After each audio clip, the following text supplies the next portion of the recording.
but I have had so much support for this event, and also the Dean of the College of the Arts. So we have from our sciences and we have from our music, the two deans here to speak a few initial words. So Dean Rosen, Sure, thank you. Thank you. Welcome, everybody. Good morning. So great to see all of you here. My name is Sarah Rosen, and I'm the Dean of the College of Arts and Sciences here at Georgia State University. It's my distinct pleasure to join the conference organizers in welcoming you to the 8th International Conference on Mathematics and Computation in Music, MCM 2022. This year's conference continues the pattern initiated in 2007 of biennial conferences held on alternating sides of the Atlantic. Berlin, then New Haven, Paris, then Montreal, London, then Mexico City, Madrid, and now here in Atlanta in 2022.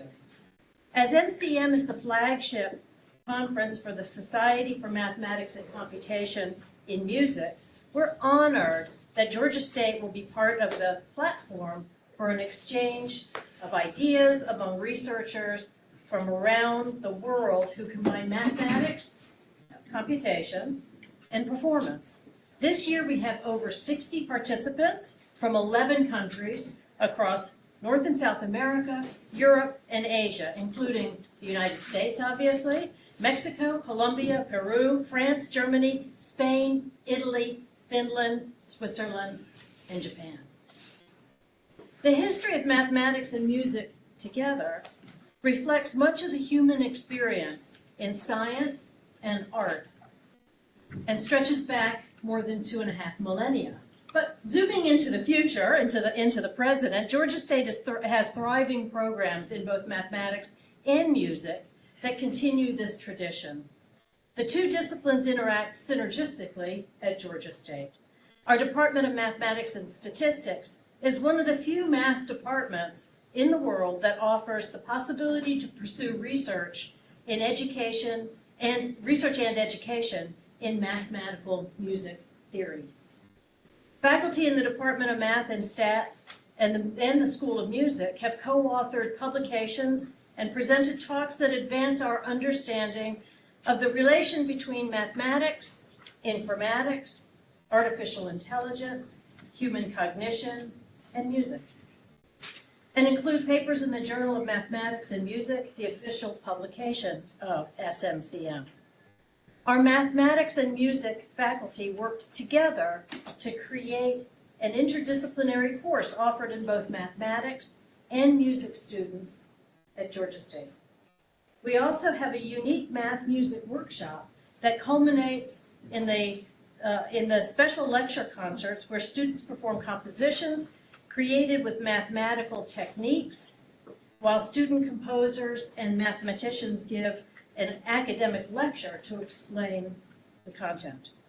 These efforts, led by the conference coordinators, Dr. Mariana Montiel and Dr. Brent Milam, place their faculty at the front lines as we explore the mathematical and computational frontiers of music theory, analysis, cognition, composition, and performance. So you can see why we're thrilled to be joined this week by an international community of researchers who are also pursuing these efforts. Turning to the lineup for this week's conference, the scientific program will include 27 talks, 10 posters, 2 panel sessions, and 2 plenary sessions. One of the panel sessions will be presented in honor of outgoing SMCM President Guerino Mazzola, who will participate virtually from Switzerland. The panel is entitled, "What are the boldest expectations in mathematical musical theory?" In addition to the scientific program, every evening will feature a musical concert held at our Koplev Recital Hall just down the road. All these concerts will feature pieces of music composed and/or performed by SMCM researchers. On Thursday afternoon, the Museum of Design Atlanta will host a public outreach event, Math Plus Music at MODA, where some of our conference participants will facilitate hands-on activities for children and people of all ages. On Thursday evening, the SMCM will pay homage to Jack Douthit, a pioneering scholar of mathematical music theory, who passed away, unfortunately, in 2021. The homage will include plenary talks given by some of his collaborators, as well as concert performances featuring the pieces he composed, analyzed, or just loved. As in previous years, the proceedings of the conference have been published by Springer as part of its series Lecture Notes in Artificial Intelligence. In fact, there's a link to the conference website that provides conference participants with 30 days of free access to the proceedings. The volumes are in your welcome packages. On behalf of my colleagues at the College of Arts and Sciences at Georgia State, I wish you all a productive and stimulating conference. I hope you enjoy your time with us at Georgia State in Atlanta, and I look forward to seeing what future research collaborations grow out of this year's conference. At this time, I'm going to turn the podium over to my colleague in the College of the Arts, Dean Wade Wiest, who is himself an accomplished musician. Wade?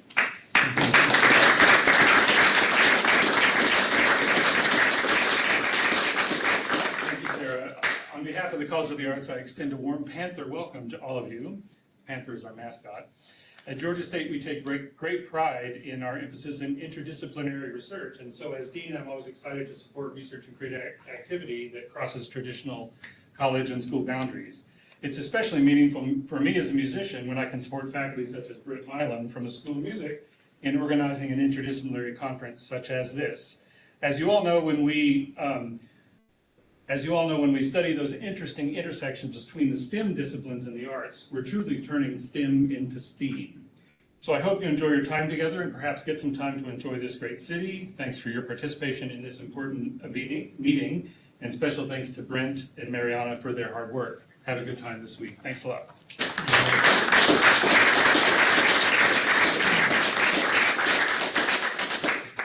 Okay, now Jason is going to say a few words about our journal. I can introduce myself. Can everybody hear me? Or is Yes. Yeah. Is the mic on? So I'm just going to say a couple words as the co-editor-in-chief of the Journal of Mathematics and Music, along with Manuel Amio and Daryl Conklin. First of all, just take the opportunity, since I have it, to thank Mariana and Brent for all of their great work in organizing this conference. They've really done a great job. It's great to see all of you. I encourage everyone to consider submitting their material to the Journal of Mathematics and Music. We're always looking for great material, and I know all of you have good stuff. Especially, we are publishing an issue in honor of Jack Douthit, who will also be honored at this conference in our next issue, the third issue of this year.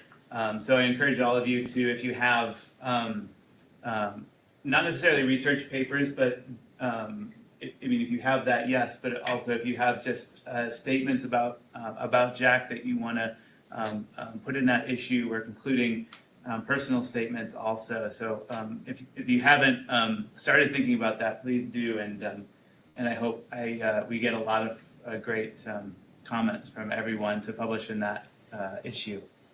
And I think that's all for me. Thanks. Okay. And Moreno and Andreatta, who is now our acting president, because Guerino Mazzola has retired, I don't think ever, but has gone on to other things. Yeah, so just a couple of words on behalf of the Society of Mathematical Computation and Music, of which I'm the president in action, the acting president. So welcome to everybody to this. I'm very happy that this conference can finally take place, and I'm very happy to see friends not just by the virtual Zoom interface, but in a real person. And as the Dean mentioned, 2007 was the first conference in Berlin. Yeah, and I remember very well the excitement, the collective excitement we had. Most of you, so the old generation of the members of the society, for this historical moment, which was really the first moment in which we brought together all our synergy, all our energies in order to really construct something, make possible to work together in a collaborative way. And it was 15 years ago, so actually how time passes, and we decide to forget, like Stockhausen would say. And so 15 years is also not so long, so we can say that our society is young. We are maybe entering in the adolescence time. So this strange period between childhood and adulthood. So we have to maybe take consciousness of the fact that we need a little bit maybe to organize, to think a little bit more about our own structure. And this is a great opportunity for us. This year in particular, we will have a meeting. I recommend all the people who really want to work, to contribute to the future of the society. I see a lot of PhD students here, new graduate students. So it's nice to renew also all the people engaged in the society. So please come to the meeting because we prepared a little revolution with a small board. We finally, after 15 years of self-organizing activity, we provide a first attempt of establishing bylaws. So an architecture which provides a structure for our society. So we have to discuss it all together, vote, and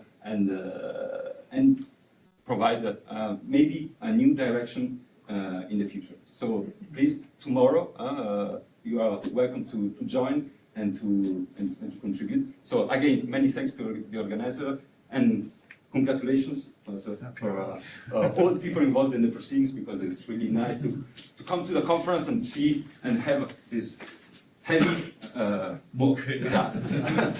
So thanks.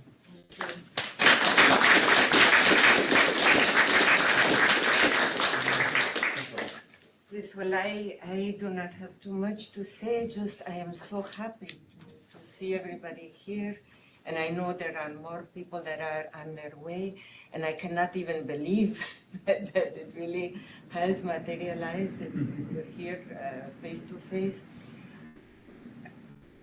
I was not alone. I want to thank all of you, because of course you with your work, your presentations, many of you you have multiple roles, multiple hats as your academic talks, your performances, your outreach, etc.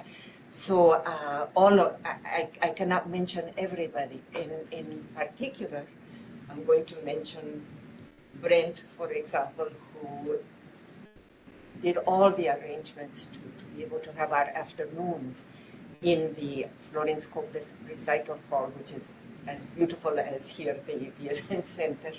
And there we will have the plenary sessions, the panels, and the concerts.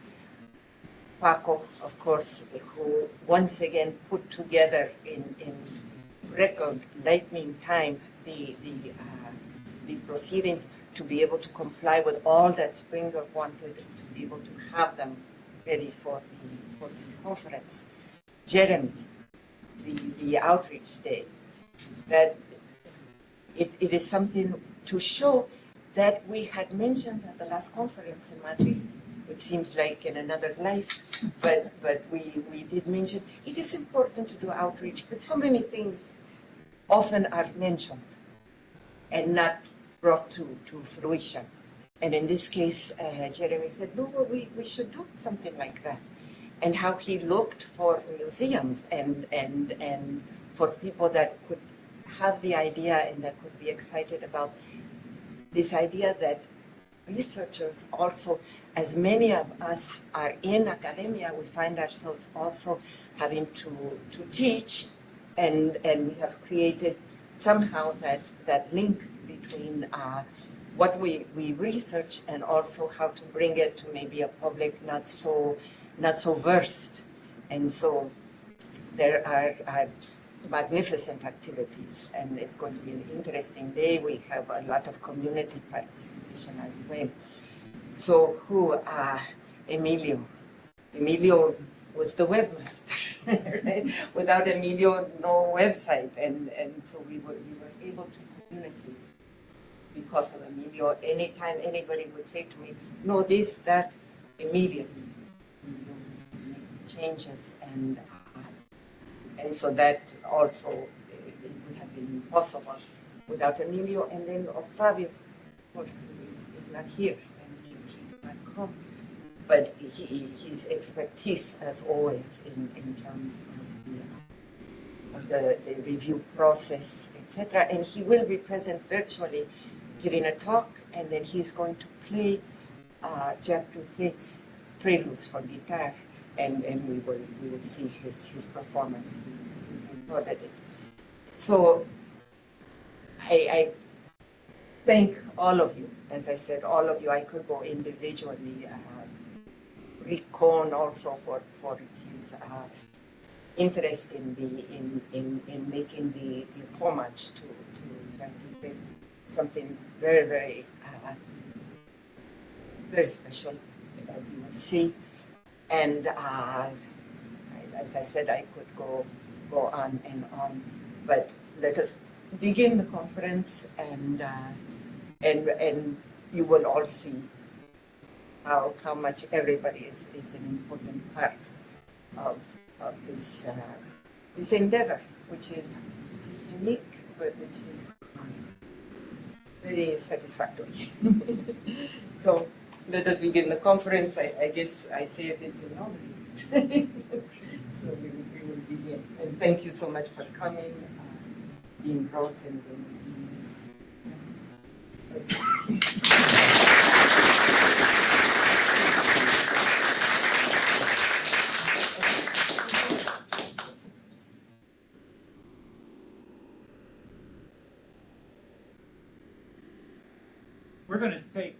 We're slightly ahead. We're going to take a very short break to make sure all the technology is working and things like that.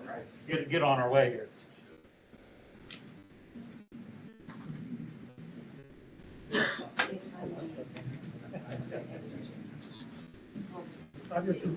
the next. Oh, you have it. I was saying if I had.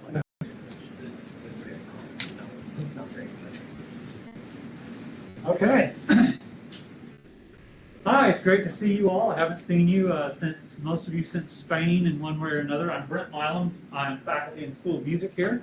Right on to thank many of us. I would just like to say that however much work we put into this, she was the constant backdrop to doing everything. So this would not have happened without her. So I certainly appreciate all that she's done in this.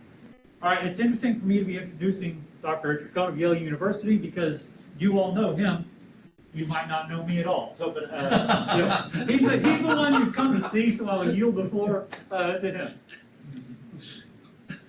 I'm happy to introduce Brent Milam. Yeah, so many people to thank. Mariano is amazing. Everybody said so. I completely agree. People on the program committee were great. Even better, the most important people to thank are the scientists. We would not be here in several different ways if it weren't for them. And so I think about that every day. Can everybody hear me okay? Do I need to use the microphone? Better with the microphone. Does that make a difference? No, Not at all. it's not on. If you could turn off the microphone and turn off the air conditioning, that'd be better. Yeah, air conditioning. Yeah, it does. Yeah, sure. Can you all hear me? I'm trying not to talk too loud. If I stand this far away, am I okay? No. It is movable. That's an arm The problem. microphone. Make it a lot higher. I I think think you can move it also. now. You can also carry it if you like to. Sorry. Actually, two things I'll point out. I was just told I didn't know either. Because everything's being recorded, you'll see blue marks here on this. If you're gonna be in the video, you gotta stay in this little box right here. So we have a box. This can actually come out entirely if you wanna work the audience or anything. Oh, okay. Can the whole thing be raised up a bit for my height? I don't know.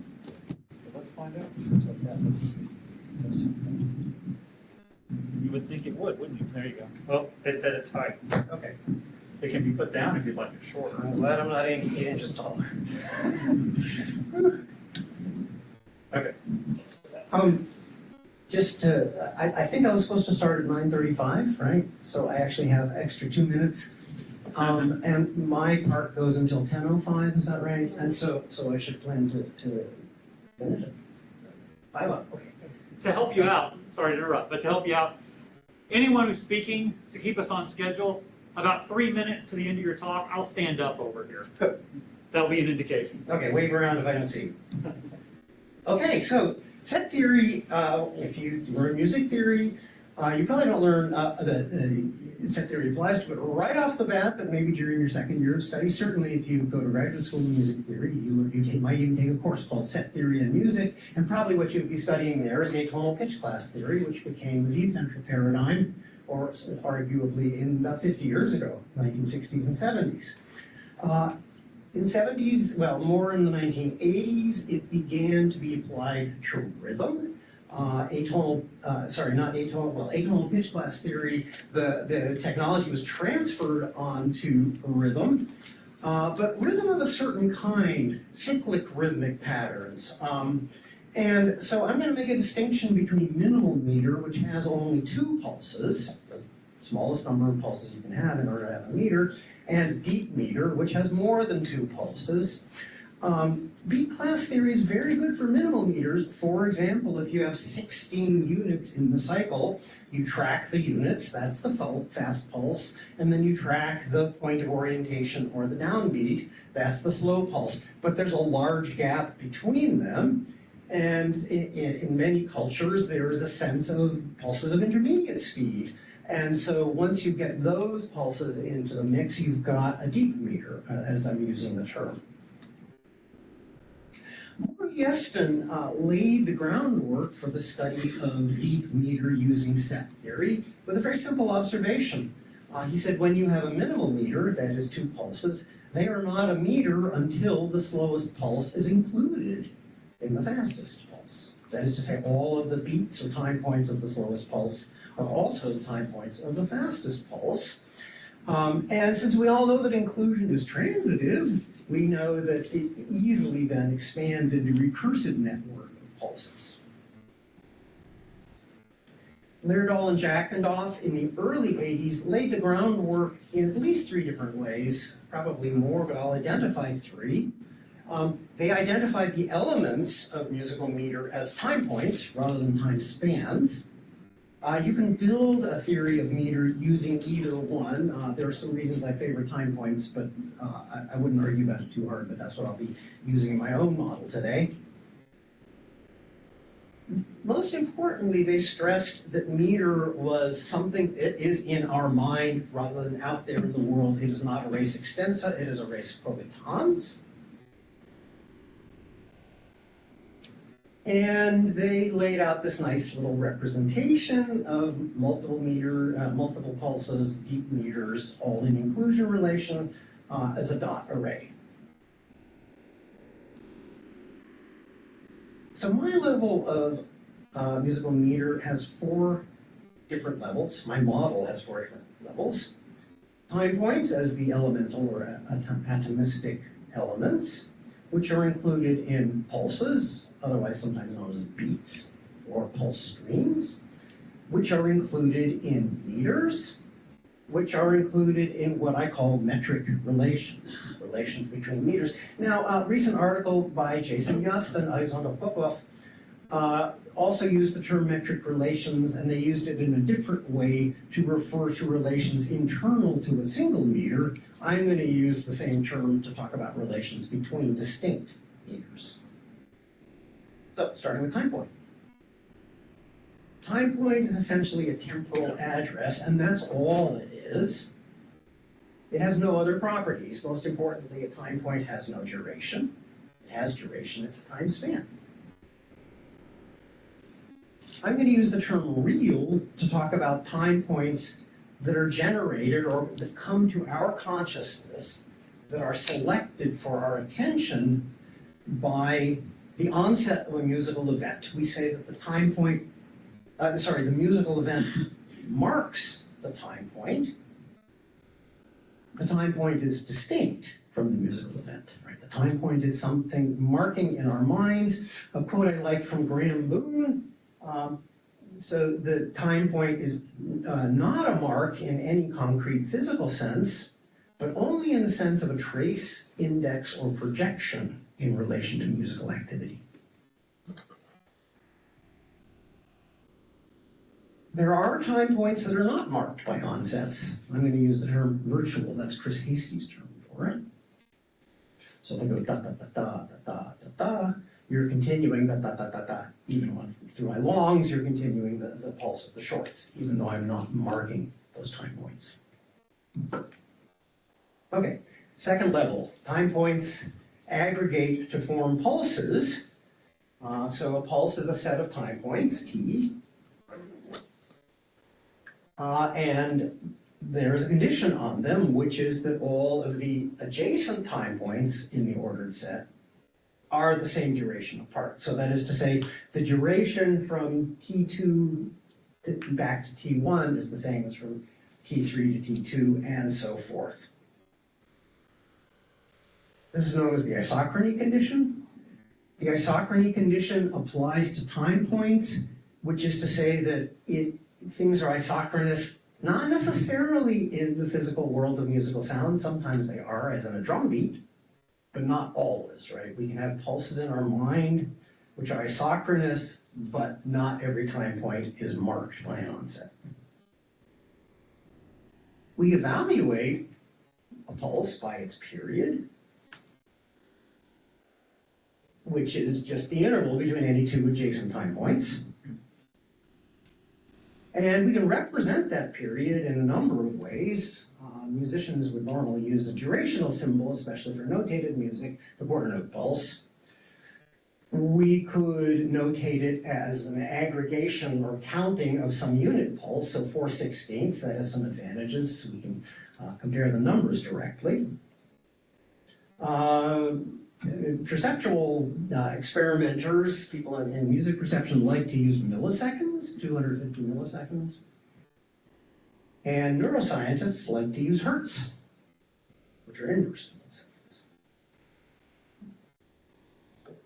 Okay, so third level, we're up to meter now, minimal meter. So a minimal meter is a pair of pulses such that one of them is included in the other. The one that is included, we will call the slower pulse. The one that is including, we will call the faster pulse. Sometimes people use higher pulse and lower pulse, or longer and shorter. I think slower and faster is the most direct, least metaphorical way of referring to relations among pulses. So we evaluate minimal meters as the ratio of the pulses. And we are going to restrict our attention to ratios that are duple or triple, and I'm going to use the word normal to refer to duple and or triple minimal meters. No value judgment in that, it's just a term. Okay, so given that definition of minimal meter, we have deep meter, which is just a set of K pulses that are all in an inclusion relation, transitively so. I will say that two pulses with adjacent subscripts are adjacent. They form an adjacent minimal meter.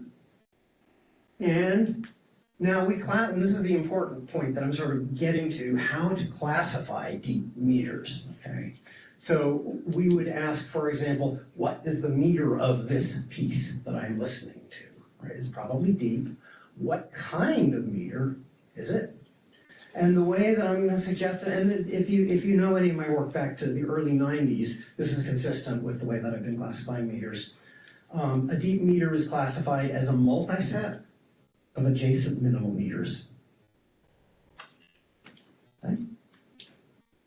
So the first millimeter is between the slowest and the second slowest pulse, and then the second slowest and the third slowest, and so forth. Here's an example. And by the way, I'm going to presume from here that all of the meters are normal. So using the research scientist's favorite way of representing, we have a 4.5 second pulse and a 1.5 second pulse, and so forth. We might represent the same thing this way, might be more familiar to us. Work with. And that's a triple millimeter. That one's duple, and that one's duple, and that one's triple, and so the classification of this meter is 3, 2, 2, 3. I'm presuming that slow precedes fast, and this is consistent. It's arbitrary, of course, but you need to choose something. Okay. A couple of things to point out. No pulse is privileged. Okay. So what is the beat? Which one is the beat? They're all beat. They're all pulses. No minimal meter is privileged. So for example, is the meter duple or triple? Piece and duple meter? Yeah, but it's also a triple meter, right? So those distinctions lose meaning as classifications for deep meters. They only are meaningful as classifications of minimal meters. We can't decide if we want to, and a lot of people insist, for I think historical reasons, that we do have to decide which one is the beat and which one is the meter, and that's fine. But the model does not demand that one make such a choice. Okay, so a deep meter has the following properties. It has a span pulse, the slowest pulse. It has a unit pulse, the fastest pulse. Of course, it has a cardinality. In this case, K, well, the cardinality is just K. And it has a size. And the size is the ratio between the slowest and fastest pulse. And if m is normal, then the size is 3 to the m, 2 to the m. Another way of putting it. So, applying those properties to the example we had, those are the span pulse, that's the span pulse, two different ways of representing it. That's the unit pulse. Cardinality of 5. The size is 36, which is 3 squared, 2 squared, and of course the exponents are exactly the ones that show up over there as an ordered set. Okay, so that's what a meter is in my model. Okay, so now to metric relation. This is sort of the last level where I want to really dwell. So 2 meters, x and y, we assume they're distinct, which is to say that there's one pulse in x at least that's not in y or vice versa. And again, I'm assuming meters are normal and represent the meters that way. Okay, so x to the n is some pulse in x. Okay, so conditions that make 2 meters come into relation with each other as I define. And by the way, there are lots of ways to define metric relations which are implicit in the literature, and not all of them agree with this definition. So this is particular to my model. I can tell you why I like it at some point. So one of the conditions is that the 2 fastest pulses are the same. So they have a common fastest pulse, which is to say that all of the pulses draw on a uniform pool of time points, some of which could be virtual. So for example, 3 against 2, the fastest pulse, that fast, okay. Some of those are virtual time points. And the size of x is the same, equal to the size of y. A couple of entailments for those conditions. One is the cardinality of x is the same as the cardinality of y. They have the same number of pulses, which is important for a reason I'll explain in a minute. And then j and k are the same subscript. Another entailment is that oh, did I make a mistake here? Yes, I did, okay. This subscript should be 1, not K. Yeah. K is the fastest pulse, 1 is the slowest pulse. Okay, so this entailment is that both X and Y have not necessarily a common slowest pulse, but their slowest pulse has the same period. Span pulses have the same period. Okay, so what's nice, of course, about having the cardinality of meters being the same is that you can disjoint the pair of the pulses. And I'm going to say that pulses of the same or similar speed are associated with each other. They're associates. So if we have meters X and Y listed out here, the pulses from slowest to fastest, then those are the associates. Okay, so now what are the kinds of ways that pulses can associate with each other? Well, we know by definition that the fastest pulse is identical, and any associated pair can, in principle, be identical. We know that the slowest pulse is maybe identical, but not necessarily. It could also have the same period, but not be the same pulse, in which case I will say they are co-periodic. This is equivalent to displacement dissonance, syncopation. They have the same period, they're co-periodic. What about the intermediate pulses? Well, they can be identical, or they can be co-periodic, or they can have a third possibility, which is that they can have different periods, which is to say that they are antiperiodic.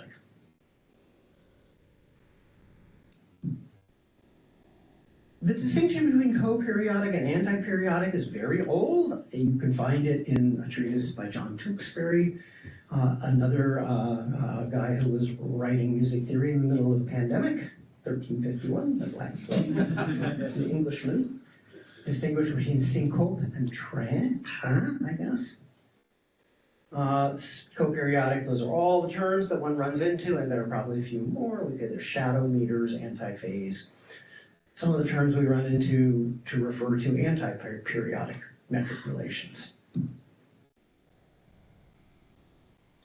Okay, so one thing I assumed when I wrote my article, and it's a blooper, which appears in print, is that if two pulses are co-periodic, then they share no time points.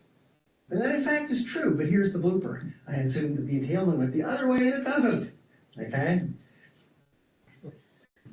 So antiperiodic pulses, if they share no time points, I'm going to say they are simply antiperiodic. If they do share time points, I'm going to say they are complexly antiperiodic. I haven't found anything in the literature that is that, but maybe somebody, in fact, I invite anybody to show me a metric relation that involves antiperiodic pulses, complexly antiperiodic pulses. Here's a rhythm, okay, where you have an X meter and a Y meter, and they have different periods, and they share no time points.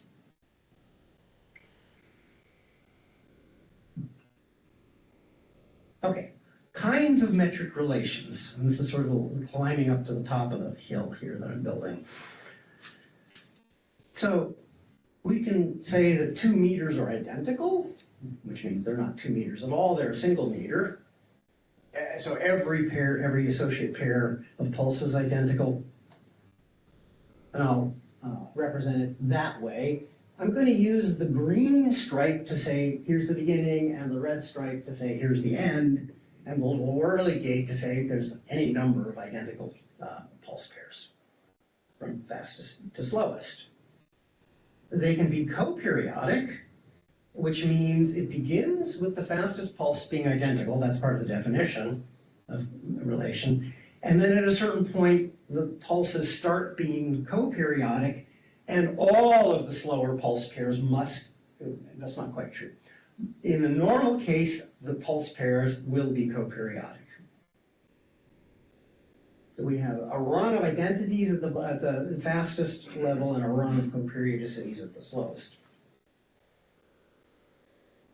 For antiperiodic pulses, we have a run of identical pulses and then at least one antiperiodic pair, say 3 against 2,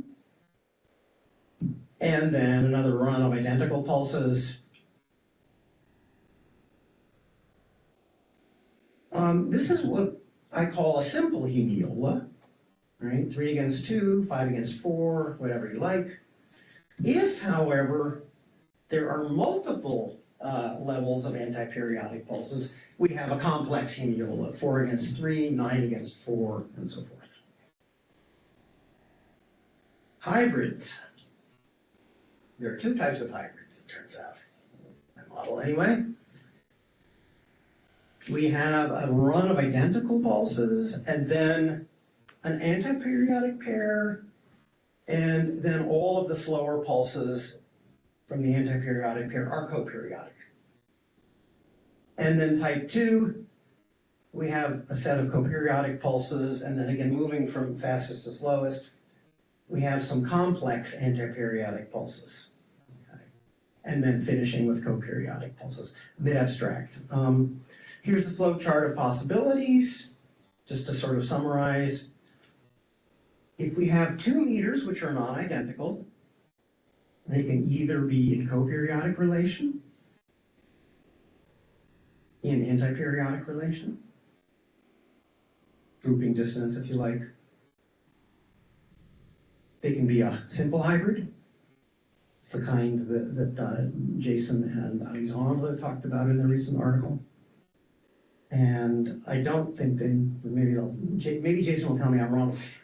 We have the complex hybrid here, which again is a beast that I've not yet found in the wild. Some extensions, but I think I won't extend my time. I think I'll just end right here.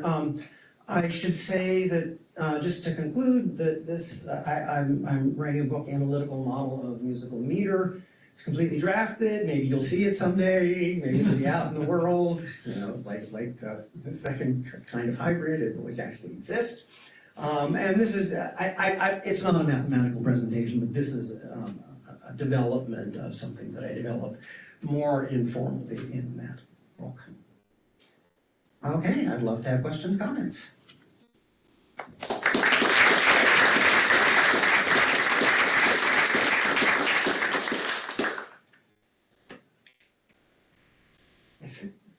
Can we fit all of Maren Caro's stuff into this context?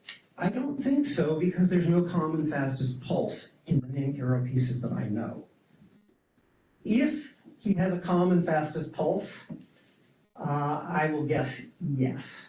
Except, no, remember that there's, no, I think actually, because he likes irrational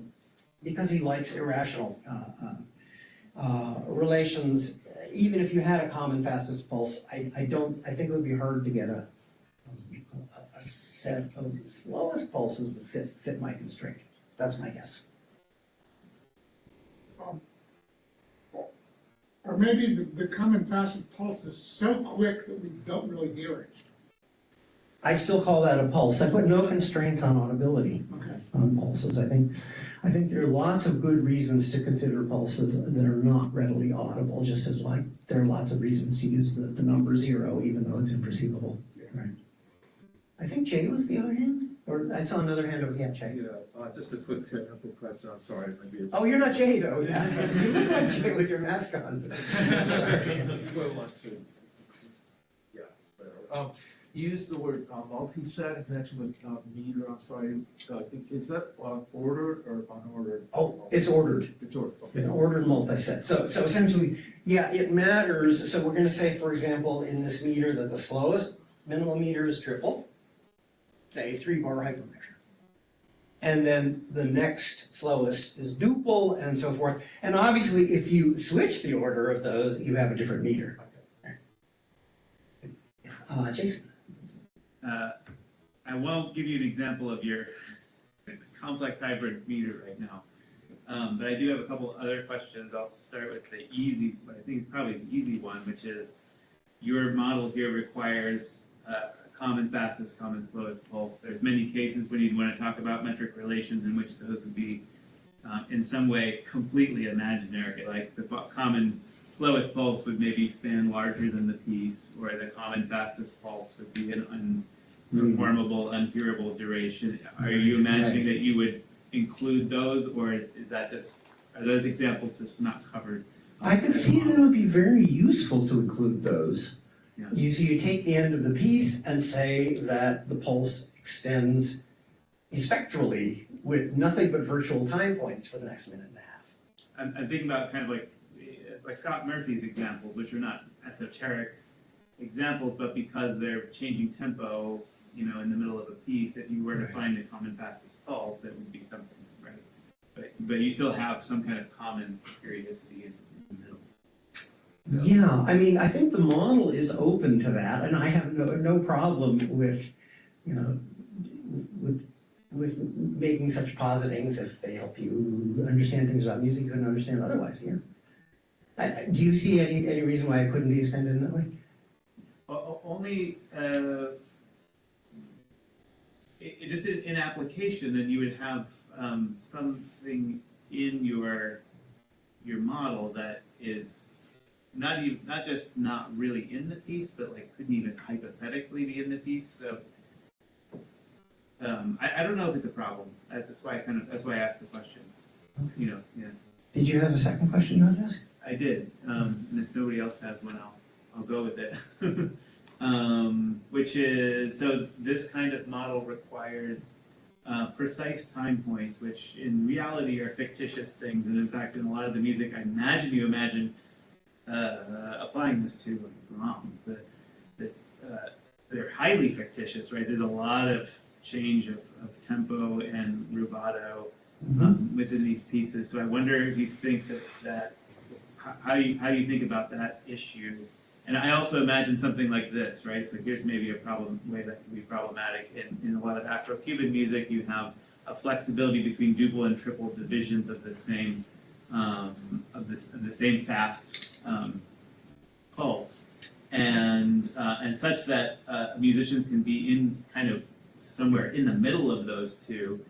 You can model the duple, you can model the triple, you can model even the interaction between them if you include some kind of fictitious fast pulse, but you can't really model the shifting between one and the other. Yeah, and Chris Stover's work is very much about Afro-Cuban music. It's very much about that. And Francisco Benedon. Oh, okay, right. Yeah. Fernando Benedon. Yeah, sorry, Fernando. Yes. Yeah, right. Okay. So the first question, so the measure is made of rubber, not steel. Victor Zuckerkamp said. I love that quote. And yeah, I agree. It's very hard to get around that. Even for music that sounds as if it's isochronous, right? So that's the good reason to put time points in the mind, right? As notional rather than acoustic events, right? So we know from lots of research that we quantize, which means to say we take irregular series of onsets and we sincerely believe that they are actually regular, right? And we also know that there are intentional expressive variations, right? And as long as we then are happy to say that pulse has continued, it slowed down, but it is the same pulse, right? As long as we have that sensation, then it's sensible, I think, to say that the pulse continues to exist. That's one of the good reasons to represent pulses as, for example, quarter note pulse rather than 250 millisecond pulse. Right.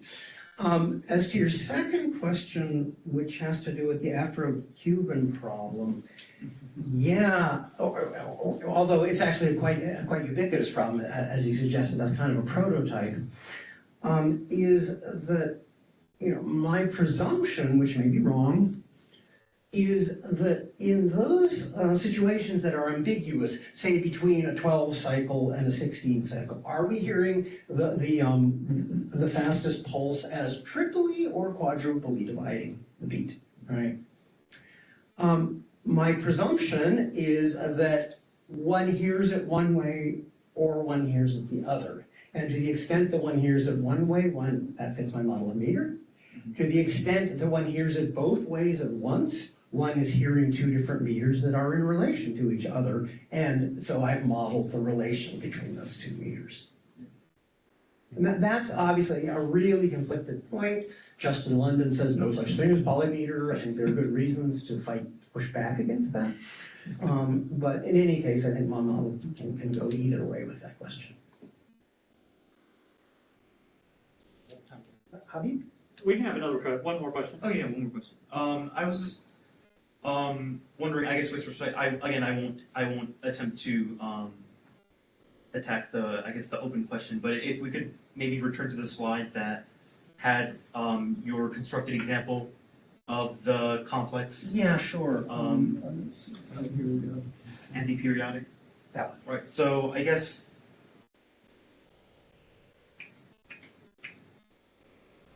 Okay, I guess so.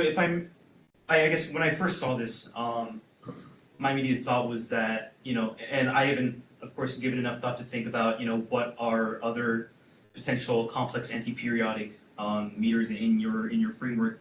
But I mean, just looking at that, this was displacement to me, right?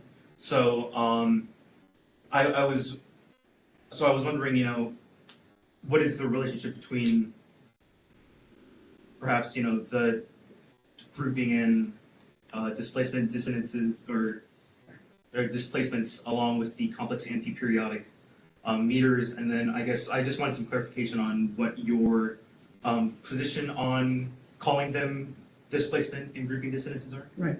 Okay, so let's get rid of that rest. Let's undisplace it or normalize it. If we do that, then we just have a regular 3 against 2, right? So every measure of the base has 3 isochronous onsets. Every measure of the treble has 2 isochronous onsets.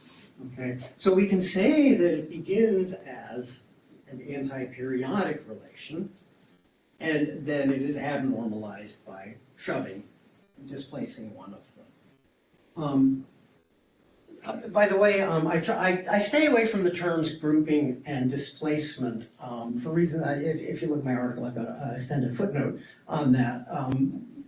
We all know what they mean, so they're fine. But yeah, anti-periodic, coperiodic are the terms I prefer. Does that answer your question? Yeah, I guess I was just leaning towards asking about, what the extended footnote that I will now find in the article. Okay. All right. Well, we'll move on to the next one. Thank you very much.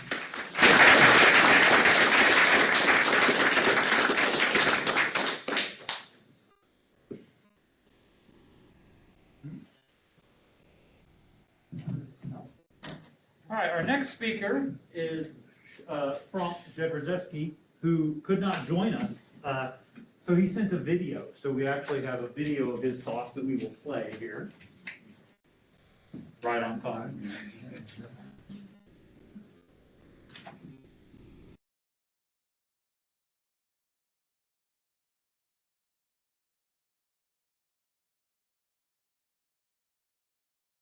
Hi there.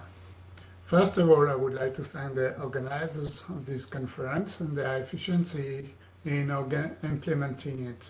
Now, I would like to apologize because I could not join the conference being stuck here in France. I had to make a video to present my contribution, and I hope you will understand that I deeply regret not being with you. Thank you very much.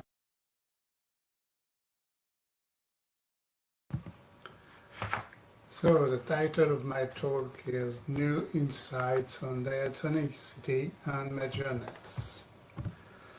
The problem that I have been trying to understand for years is what is diatonic scale if we place ourselves in a universe where there are not 12 but n tones equally distributed in an octave. We could study the same problem in above or below the octave or in a non-regular temperament setting, but I limit myself for the moment to trying to understand the problem of simple generalization. This problem is the problem of diatonicity. I will focus on the inadequacy of Cohn theories, introduce what is sets of progressive transposition, and then set a new definition of generalized diatonic scales, or what I call microdiatonic scale. After that, I will show you how we can recover major scale in n-tone universe and relative minor scale. Current definitions of diatonicity involve recently introduced concepts such as well-formed scale, maximally even set, and others. I'm going to introduce another concept, which is that of sets of progressive transposition. The first example of the use of diatonic modes in temperament with more than 12 notes was introduced by Ivan Vishnegradski in a universe with quatuortones.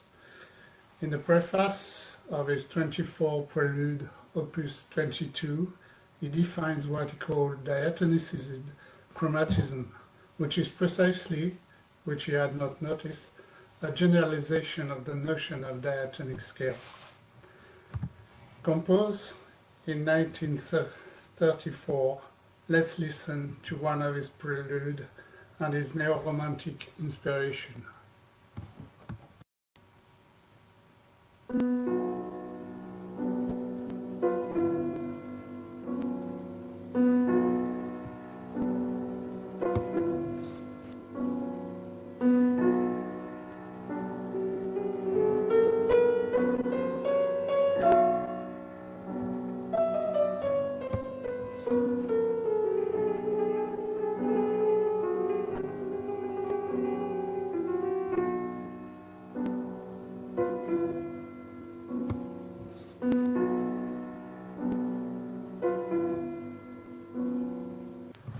The definitions of diatonicity involve most of the time maximally even set.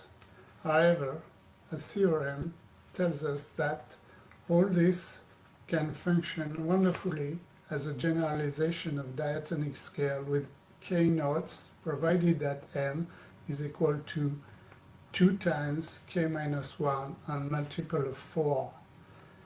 We understand that we would like a more general and less restrictive definition. We need another definition of diatonic scale. What are we planning to do? We would like to define a diatonic scale X in the following way.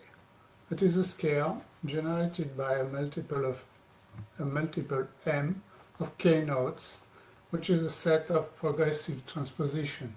I will explain what is it in a moment. And such that X does not have 3 consecutive notes, and 2, the complement of X does not have 2 consecutive notes. We will see that it depends on 2 numbers, U and V, which in the classical case, n equal 12, are equal to 7. For the definition of a major scale, we will introduce a generalization of the tritones, or a set with limited transposition like those of Messiaen, and show that X contains a triton depends on a number W. In the classical case of 12 tones, the situation is degenerated, and these 3 numbers are all equal to 7. U equal V equal W equal to 7. The modes of progressive transposition were introduced by Alain Louvier. Alain Louvier is a French pianist, composer, conductor who also was director of the Conservatory of Music in Paris in the 19th. These modes, I prefer to say sets, are sets such that each new transposition differs from the original by only 1 note. Example, C major is a PT set with U equal 7 or 9, or the scale which is under 4-3-3-4-3-4-3 is a set of progressive transposition in 24 Edo. Here is an example of the music of Alain Louvier, Anneaux de Lumière, Rings of Light.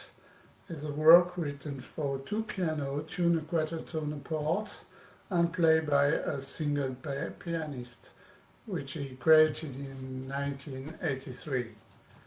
They evoke the fringes of interference that one gets when experimenting with light source.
Louvier experimented a systematic use of modes with progressive transposition in his Canto di Natale, which one can listen, for example, on YouTube at this address below. Here are examples of sets of progressive transposition in the world of quarter tones. For instance, the first is a 12-note scale with transposition index equal 5. The second and the third are 30-note scale with transposition index for the first is 7 and for the second is 5. They are good candidates to define diatonic scales. If we now look at the mathematical aspect, we can give a simple definition. We say that X and its M transposition only differ by one note. We use the notions introduced by David Lewin and the Neo-Riemannian school, such as the injection number and the interval number, to demonstrate the properties of set with progressive transposition. I recall here what is an injection number and the interval vector as well. Here are simple properties of sets of progressive transposition. X is a PT set if only if its complement is a PT set. X is a PT set if only if all its transpositions are also PT sets. X is a PT set of generator M if only if the interval vector of X at M is the cardinal X minus 1. Characterization of PT sets. For each generator M, there exists a unique class X up to transposition of progressive transposition set given by the set here. For some element X in the ZM, and such that X has K element, X has n different transposition, and X and transposition of X at M have K minus 1 nodes in common. Moreover, if K equal M, X is well formed and maximally even. For example, let n equal 12. M is the set 1, 5, 7, 11. If M equals 7, for X equal 5, you get the set X given by this, which is exactly the white keys of the piano, and the complement of X is the black keys. If M equals 5, the situation is dual. After having characterized the sets of progressive transposition, we can introduce the two fundamental numbers, u and v, of which we have spoken at the beginning. Their definition is a bit technical, but they are essential and come under the following necessary and sufficient conditions. We assume that X is a PT set of generator M and K nodes. We said that, first theorem, X does not have two consecutive nodes if only if K is less or equal U, and the complement of X does not have two consecutive nodes if only if K is greater than U. And moreover, X does not have three consecutive nodes if only if K is less than V. Yes, less or equal V. The case N is prime is easy to understand.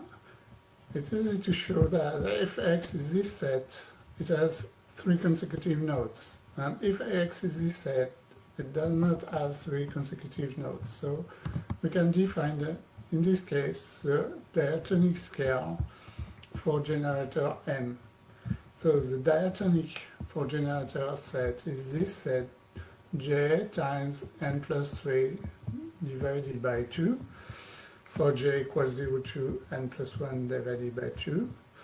And for instance, you have here the diatonic scale with M, U, and V, the two fundamental numbers, for some values of n prime.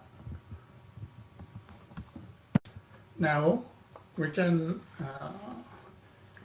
we have all tools to define a generalized diatonic scales or micro-diatonic scale.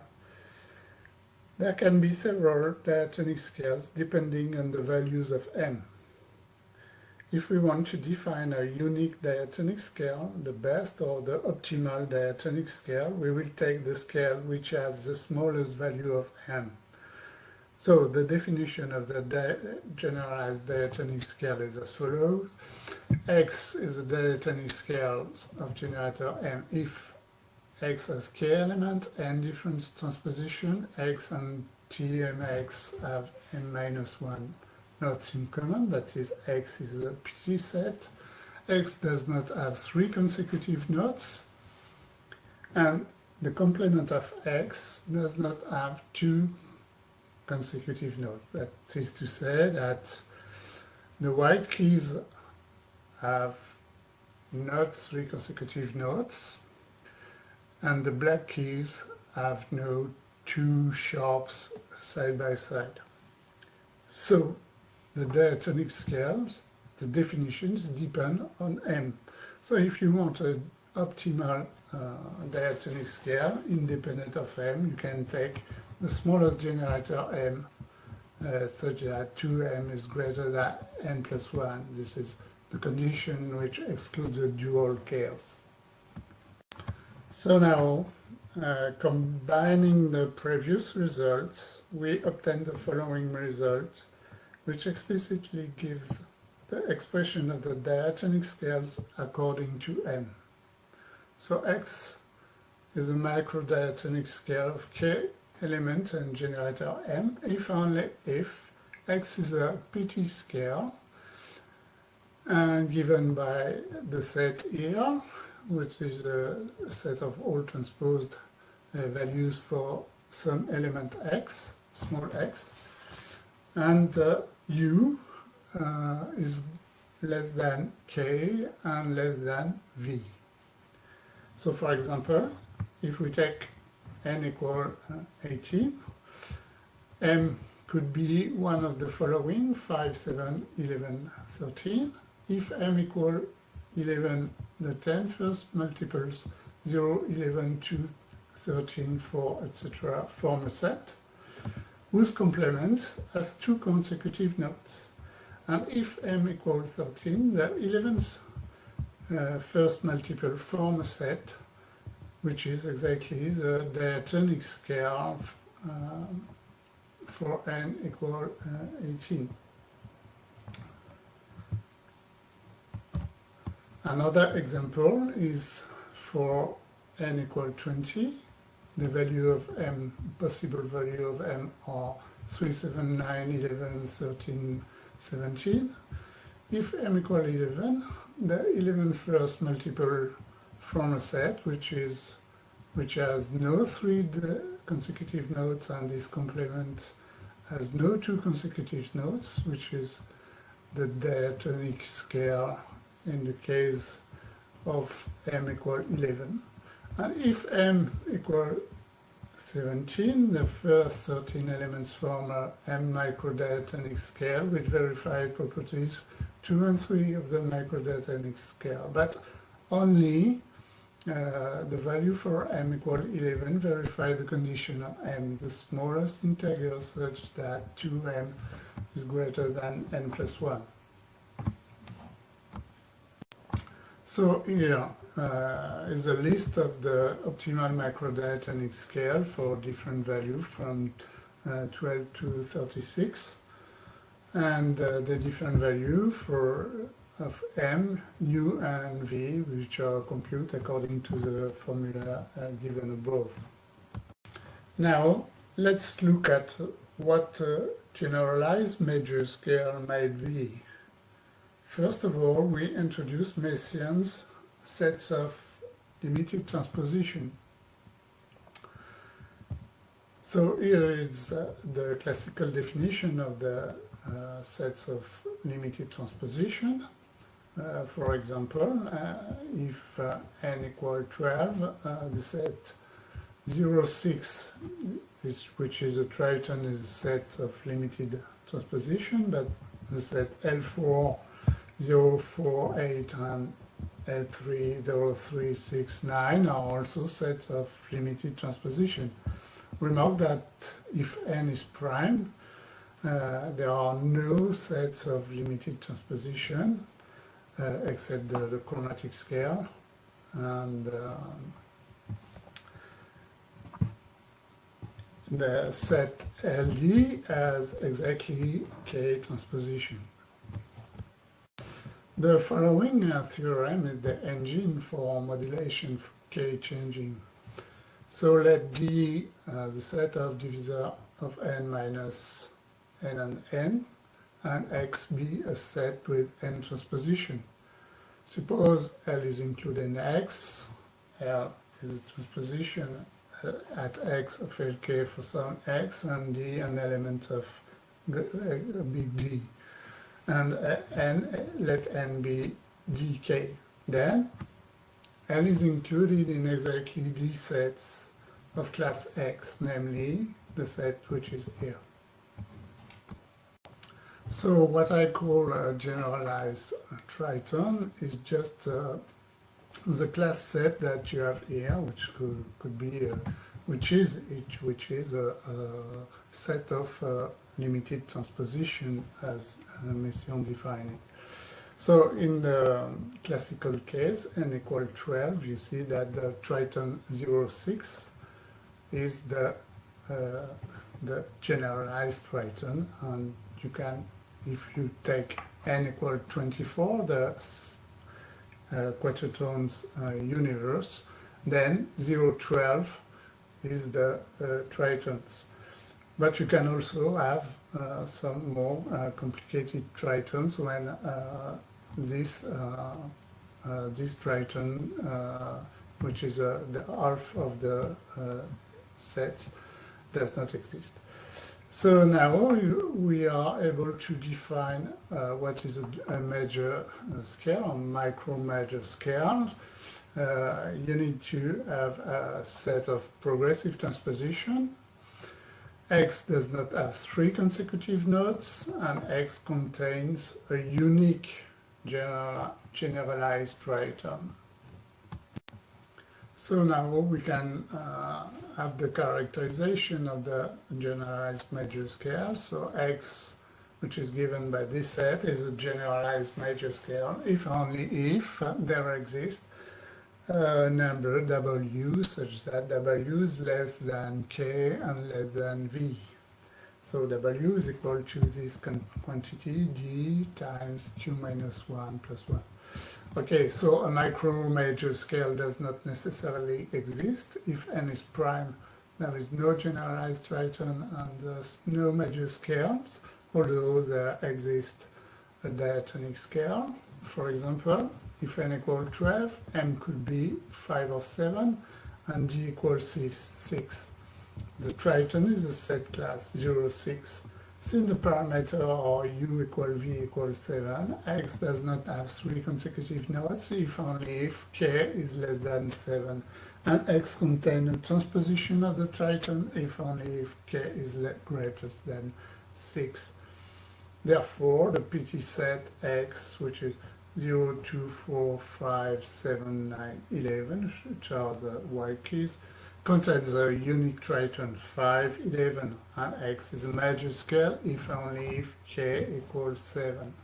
So, for example, a more complicated example, for n equals 14, the generalized Triton are transposition of 0, 7, the set class of 0, 7, and it's easy to show that the diatonic scale is its scales, which has 9 elements, and the first 8 multiples define the major scales with a unique Triton. Otherwise, you will have two generalized Tritons, which is not possible in the definition of the major scale. Now, if n is even, it's easy to see that the major scale could be defined like this. On the horizontal line, there are a multiple of m, and on the vertical line, the generalized Triton. So the major scale is m, 2m, 3m, 4m, etc., n minus m, 0. So this is the scheme of the major scale when n is big, n is even. And for instance, if we take n equals 12, which is m equals 7, 2, 9, 4, 11, 5, 0, which is the white keys. Okay, so now if you remove m and define a new Triton here, you get the relative minor scale, the harmonic minor scale. So, for instance, here for n equals 12, you get 8, 2, 9, 4, 11, 5, 0. Okay, so you have just to replace 7 by 8. And that's the definition of the relative minor of the major scale in the general case. Thank you very much for your attention.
Okay, hello, good morning.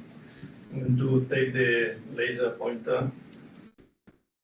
Okay, thank you, Mr. Chairman, for presenting the title of my presentation. and I work at the Polytechnic University of Valencia in Spain. And normally I teach on electromagnetic fields, antennas, microwaves, and so on. But I also participated in the University Master of Music in my university, and my research interest includes numerical methods, electromagnetic compatibility, and of course, music theory. By the way, next Thursday I will present my harmonic wheel at the Museum of Design, Atlanta. So I expect you can go there and I will show you it. And for this presentation, I will start first with a short introduction, then heptatonic scales, how I selected them, the Parsimonious graphs, an example by Mozart, then pentatonic scales, selection and parsimonious graphs, and then an acoustical relation between hepta and pentatonic scales, and finally some conclusions. This work is based on two previous publications in Journal of Mathematics and Music by myself. The first one is Parsimonious graphs for the most common trichords and tetrachords, and the other is a detailed list and a periodic table of set classes. Regarding the first of the publications, this is a cyclic circular graph, which I call cyclops, 3 cyclops for the trichords, which relates the most common trichords by single semitonal transformations. That is, that only one note changes by a semitone and the others remain.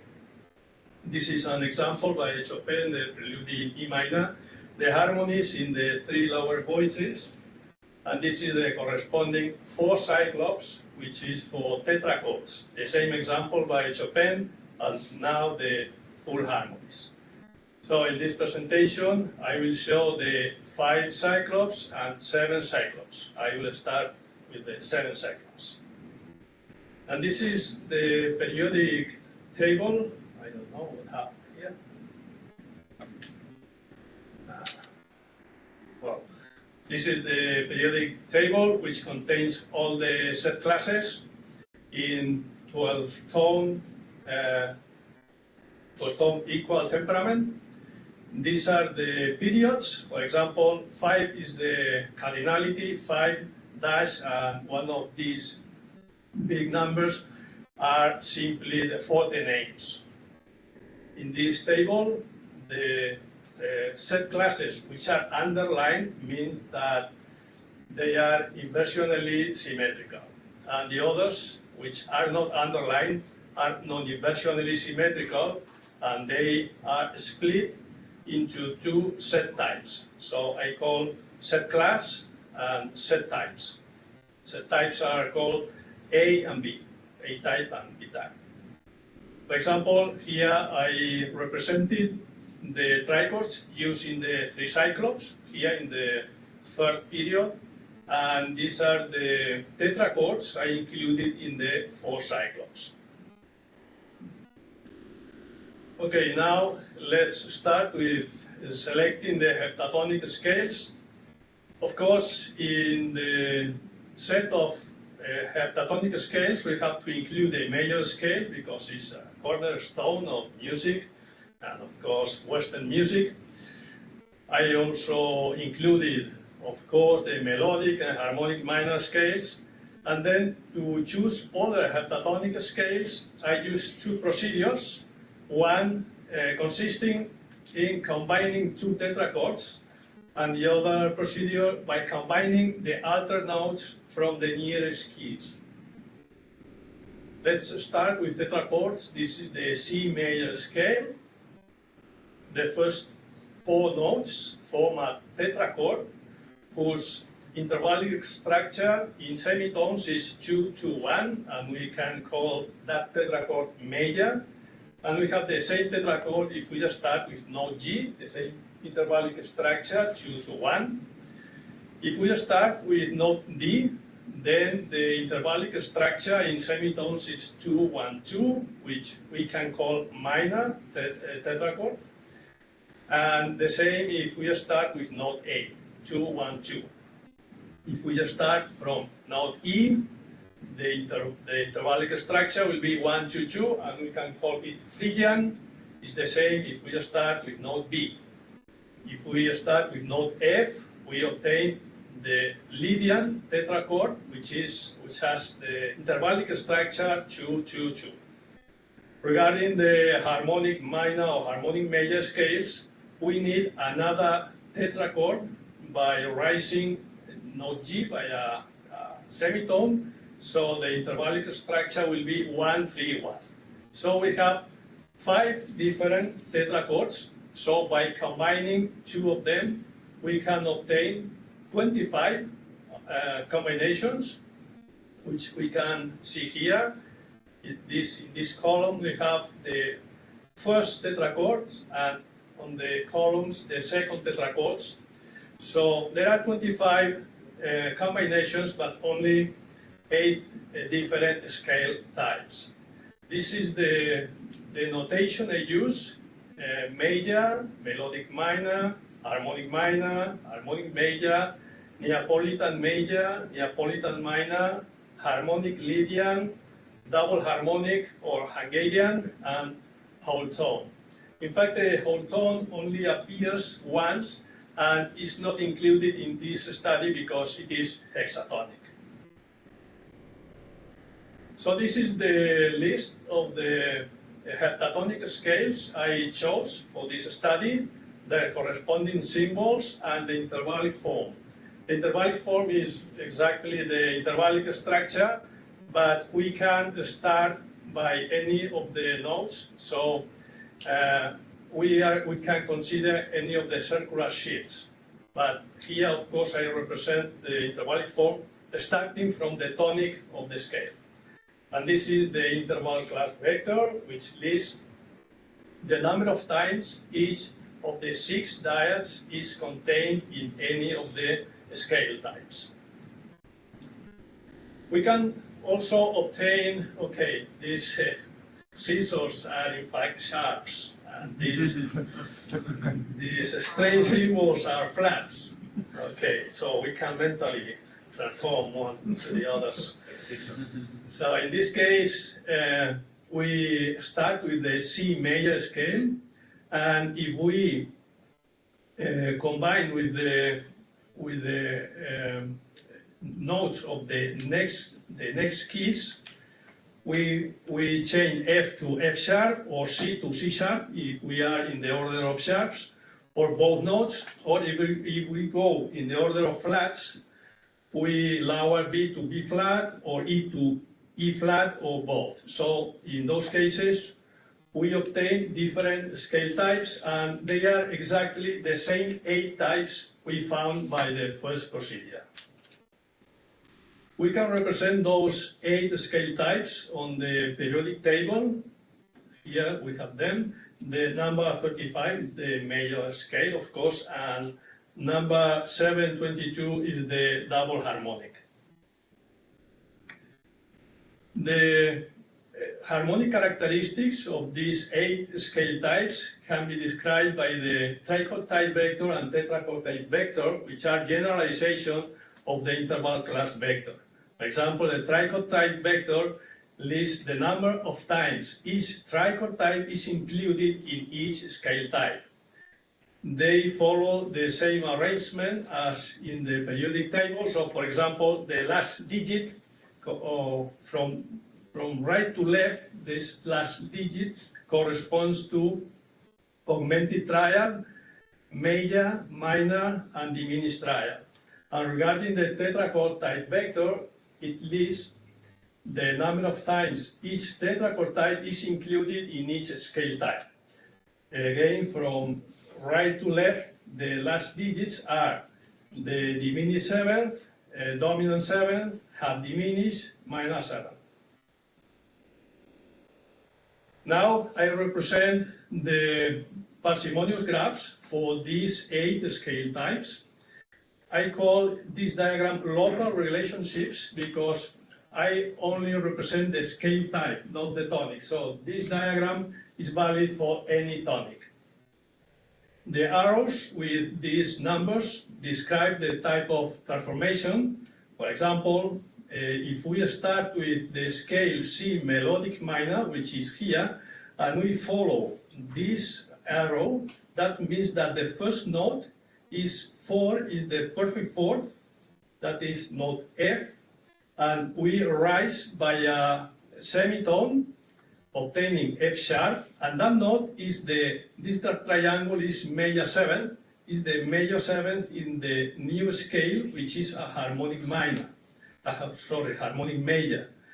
And the tonic of this harmonic major is, now we see this number, this Roman number, minus 5 semitones with respect to the first tonic. So 5 semitones below C is G.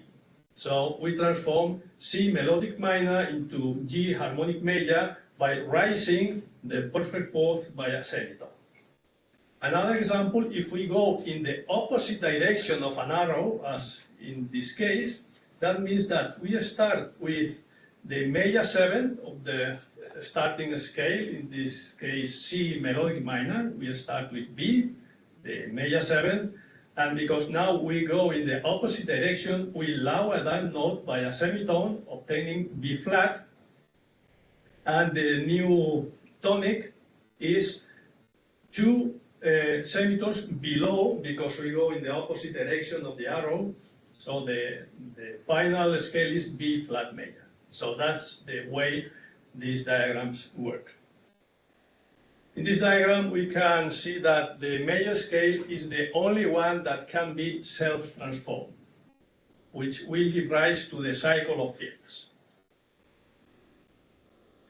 Okay, and now this is, I don't know how to eliminate that part now. Okay, thanks.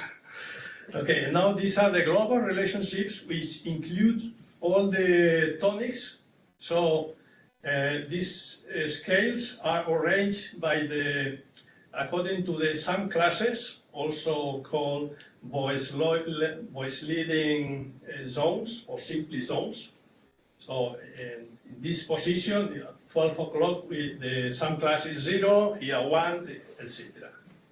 And we can see in bold, the bold line is the cycle of fields, the only possible circumference in this graph. This is a comparison with other Parsimonious graph or heptatonic scale, this one by Timoshko in A Geometry of Music. He considered these scale types, major, melodic minor, harmonic major, then 2 hexatonic scales and 1 octatonic scale. So it's a different representation, in this case with 36 angular positions, and some scales are repeated in order to show all possible relationships. And this is another way of obtaining the different scales by Marek Zapka in his paper Dancing with the Scales, a Chromatic Generated Tone System. He found 3 groups of scales, one called hiatal with these scale types, a second group octatonic with these scales, and whole tone. This is a completely different approach.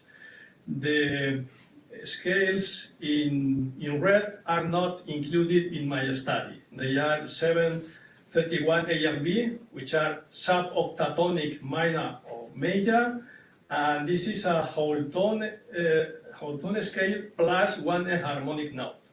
So these are 3 independent groups. He also represents the local and global relationships, this for the hiatal group, this one for the octatonic group, in red the scales that I did not include in my study, which are these ones. And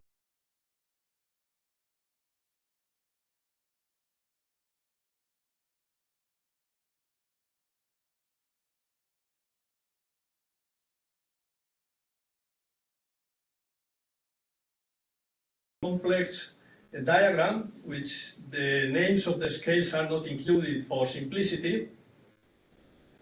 In red, the scales I did not include, And another thing is that there is a relationship between the Neapolitan major and harmonic Lydian and Neapolitan minor, which I included in my graphs, but Zabka did not include because they belong to different groups.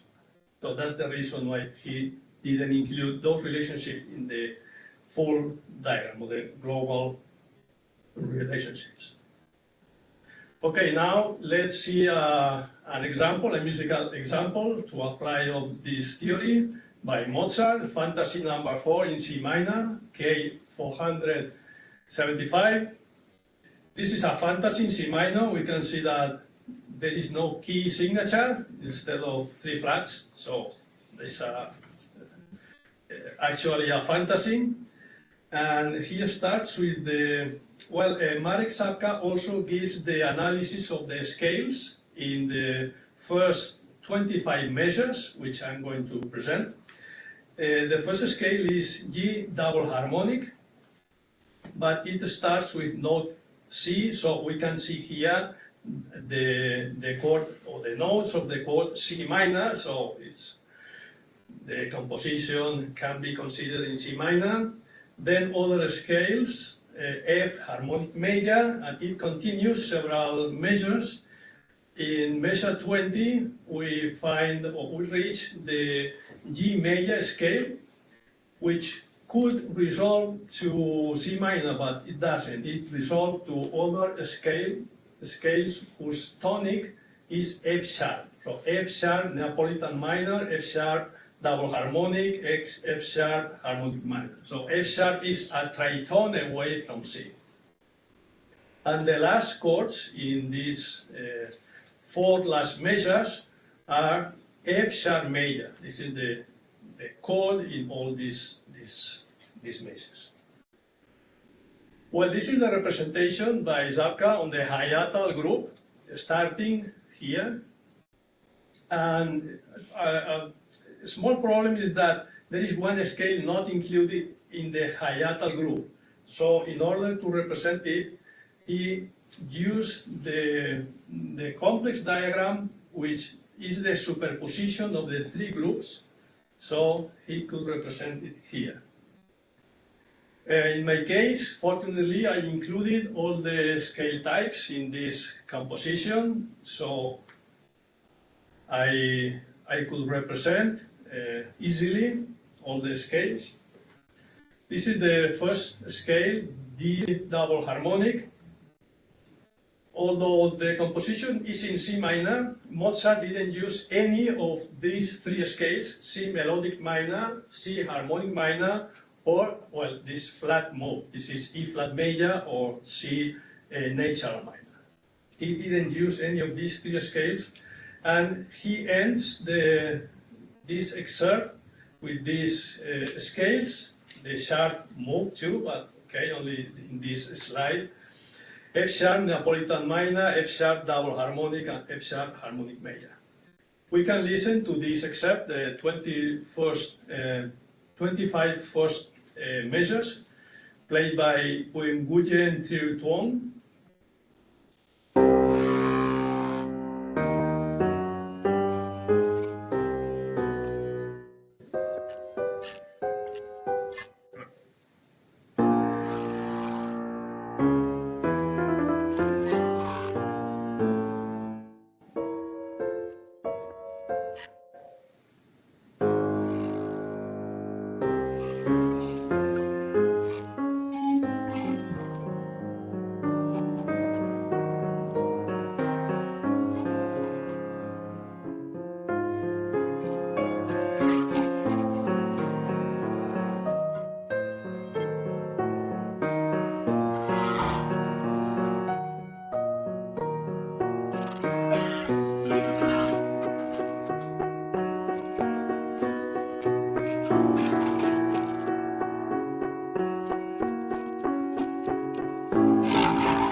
So we could represent these measures in this diagram, the 7 cyclops.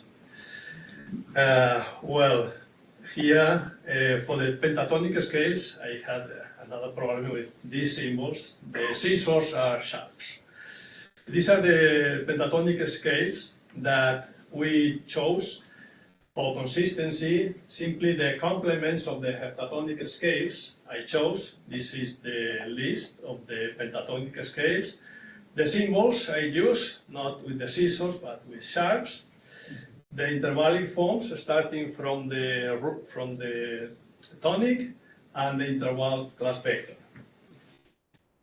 We can follow a procedure similar to the one we followed for the major scales, taking the altered notes from the nearest keys, but in this case we cannot use exactly that procedure because the keys are defined for major scales or correspond to major scales. So in this case we have to use the notes for the nearest major pentatonic scales. So if we start with C major pentatonic, we can find the next major pentatonic scales by rising E to F or A to B flat, this is a flat, or by lowering C to B or G to F sharp, and we obtain exactly the same 8 pentatonic scales as previously. If we represent those pentatonic scales on the periodic table, they are here. They are, of course, in the same columns of the heptatonic scales. And this is the harmonic characteristics of these pentatonic scales, described in terms of the trichord type vector and the tetrachord type vector. Regarding the parsimonious graph for pentatonic scales, these are the local relationships, where now the major pentatonic is the only one that can be self-transformed and it will give rise to the cycle of fourths in this case. We can also look for other parsimonious transformation, not by changing one note by a semitone, but by moving one note by a whole tone. So here we can find those transformations when we have the same number repeated. So this transformation ends in the major second of the new scale, and then that major second rises again. So in these cases, we have those kind of transformations. That is, by moving one note by a whole tone. We have another case here, another here, 5 and 5, here 6, 6, and there is one more transformation like those, but this is harder to see because it corresponds to a voice crossing. If we look at the complement diagram of the heptatonic scales, here we can see very clear that transformation repeating the number 2. And conversely, in this diagram, it's harder to see the other 4 transformations of this kind because they correspond to a voice crossing. Okay, and this is the 5 cyclops for pentatonic scales, now including all the tonics. And in bold, the bold line is the cycle of fourths, which is the only possible circumference in this graph. Finally, I found an acoustical relationship between the heptatonic scales and the heptatonic scales I considered. For doing that, I used the pentachord type vector, which lists the number of times each pentachord type is included in each scale type. In this case, I consider all the scale types I included in my study, and also 731, which was included by Marek Żabka. The digits in bold are the scales I consider in my study. So if we look at this table, we can see that, for example, the scale 722, which is the double harmonic, includes 2 pentatonic scales, 722. And this is the maximum number, not only in this group of scales, but in all the heptatonic scales. And similarly for the scale 733, 734, and 735, they include the maximum number of their corresponding complements.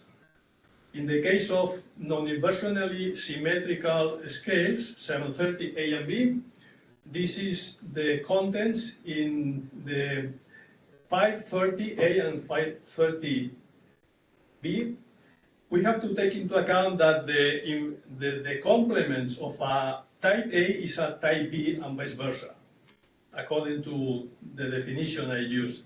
So we can see that the scale 730A has 0 of its complement, 530B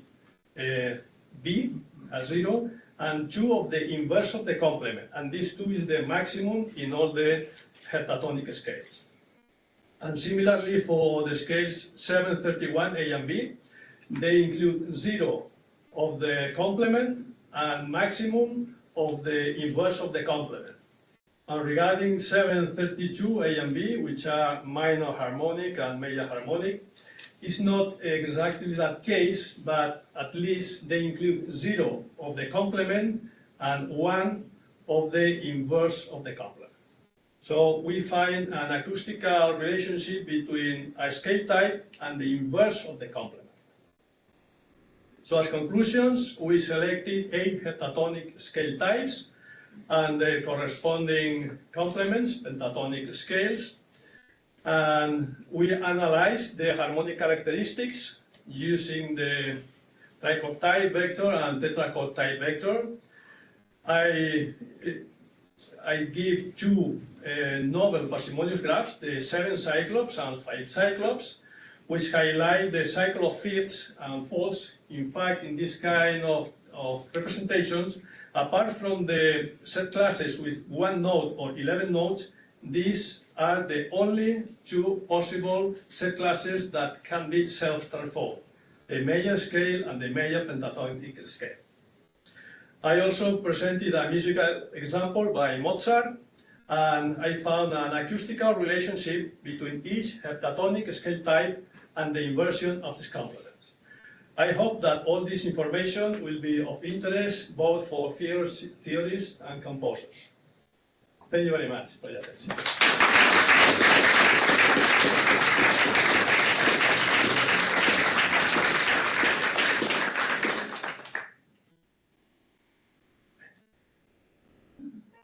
Thank you so much for this talk. I was just checking out the harmonicwheel.com just now and I can't wait to get back to it. So I had a question about the excerpt you showed where you showed the different keys lighting up. I was wondering how you chose the start and end point of when one would light up. Was it when you had a collection of 7 notes? And was there ever any ambiguity in that process where you could have chosen this scale or that scale and you weren't sure which to light up? So I think I didn't understand the question there. So maybe when You mean in the graph of the 7 cyclops, or? Yeah, when you were playing the Mozart example, right? Yeah. The Mozart example, yes.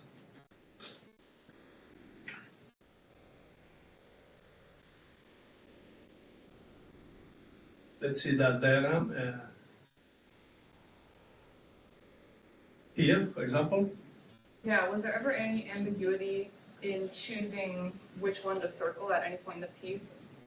Or how did you choose when it's definitely F harmonic major, or when it's definitely the next one? Like Okay, well, yes, I understand. Now, in fact, the scales in that composition sometimes are incomplete. I took the analysis of the scales given by Marek Zapka. He included that analysis in his article, in his paper. It's a very long paper, I think 57 pages or something like that. And he described in detail all this example and others. So I directly used the scales he included in his paper. And for comparison, I give my representation and compare it with his representation. Yes. So I was wondering, so for example, the Cyclops graphs look very reminiscent of tools, graphic tools that other theorists, composers use to analyze key changes, key paths and such. So I'm wondering with, for example, the 7 Cyclops and the Mozart example, right, what information have I sort of gained from tracing the path around the 7 Cyclops, right? For example, what does it mean when we have the scale paths that go along one zone, right? We see for example, I think at 10 o'clock we have some skips in one zone, and then what does it mean to skip more zones and cover more distance? In this case, some cases are clearer than others. For example, when we move from here to here, we change only one node. In other cases, we change several nodes. For example, all the scales in this position mean that the sum of the nodes of this scale is 0. So this is the sum class 0, this is sum class 1, and so on. So it's a way to understand composition and a way to compose. If you want to, for example, if you want to change from one scale to another scale by changing just one node by a semitone, you can follow it in this diagram. Well, it's simply another way of representing the scales. So with the 7 Cyclops and with my previous publication for trichodes or tetrachodes. So in some cases, in some compositions, they fit better to the diagram in order not to. Okay. Yeah, one thing that interests me, well, as I was hearing the piece rotate, so the scales were going down, right? It sounded like the music was going up, and I was asking myself why that was. It turns out that there's an inverse relationship. For example, if you go from a C major chord to a G major chord, you're downshifting, right? If you're going from a C major scale to a G major scale, you're upshifting. Yeah. And so there's this strange inverse relationship between tonic chords and the scales that they exfoliate or whatever. That's a comment. Yes, in this composition, they go normally to the region of flats, back and forth. Then it arrives here and then finish in a tritone away from the scales of C minor. Yeah, I have one question regarding the concept of alteration. Your approach seems to be complementary to another one taken by Pierre Audetat and Julien Nuño, who regard all scales as alterations of the diatonic scale. And in your case, all scales are taken seriously as autonomous scales. And in both cases, the concept of alteration seems to be emptied in some way. And I wonder whether that could still be included. Well, the procedure for using the alter nodes, in fact, it comes from the way we build the minor harmonic or minor melodic scales. We start with a mode, for example, from C major we take the Aeolian mode, A minor, and then we include one alteration on 1 or 2 notes. So following that idea is why I thought of combining the nearest alter notes from the nearest keys. So that's the point. Yes.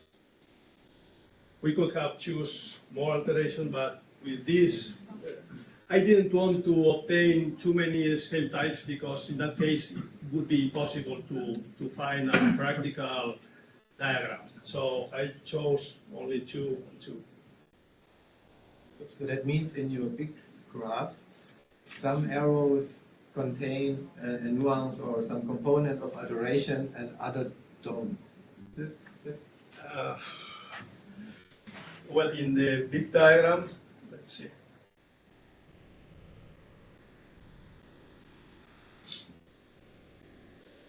Yes, in this diagram, it doesn't follow exactly the nearest alter nodes. It depends. For example, from here, B flat melodic minor, now the arrows go clockwise. So if we start here, B flat melodic minor, we can raise the flat or minor third to major third of major third of B flat major. But for example, we can raise the tonic to the major seventh of each other scale, which is not obtained just by including one of the nearest alterations. Sometimes it's more complex.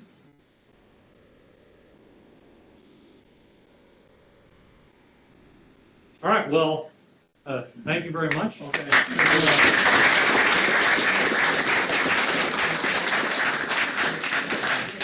We can go ahead and take a break. The posters are outside. I don't know if Mario can lead you to other activities. We have 20 minutes and we'll meet back here. We should have coffee. Thank you.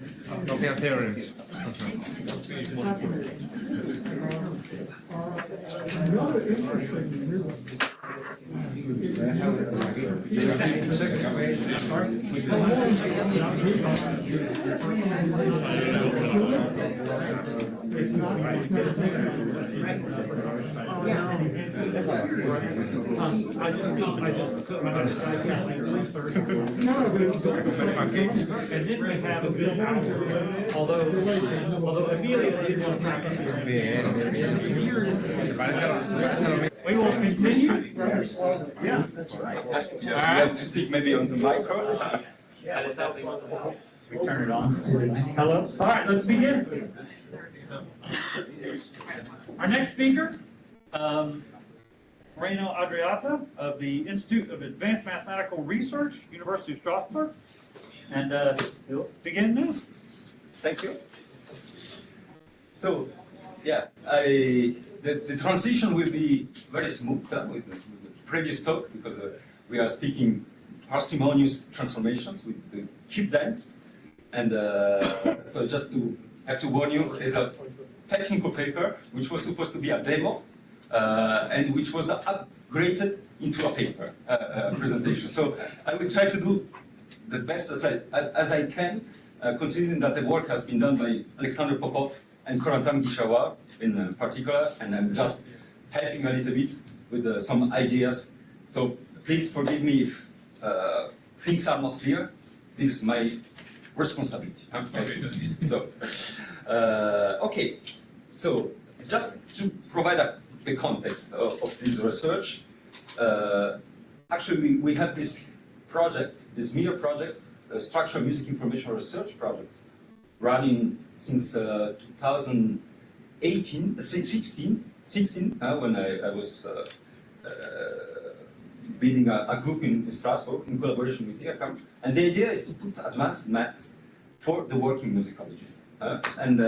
So, as you can see, we are within the symbolic music information research. So we are not working on audio signal processing, but we are really stuck into this symbolic universe.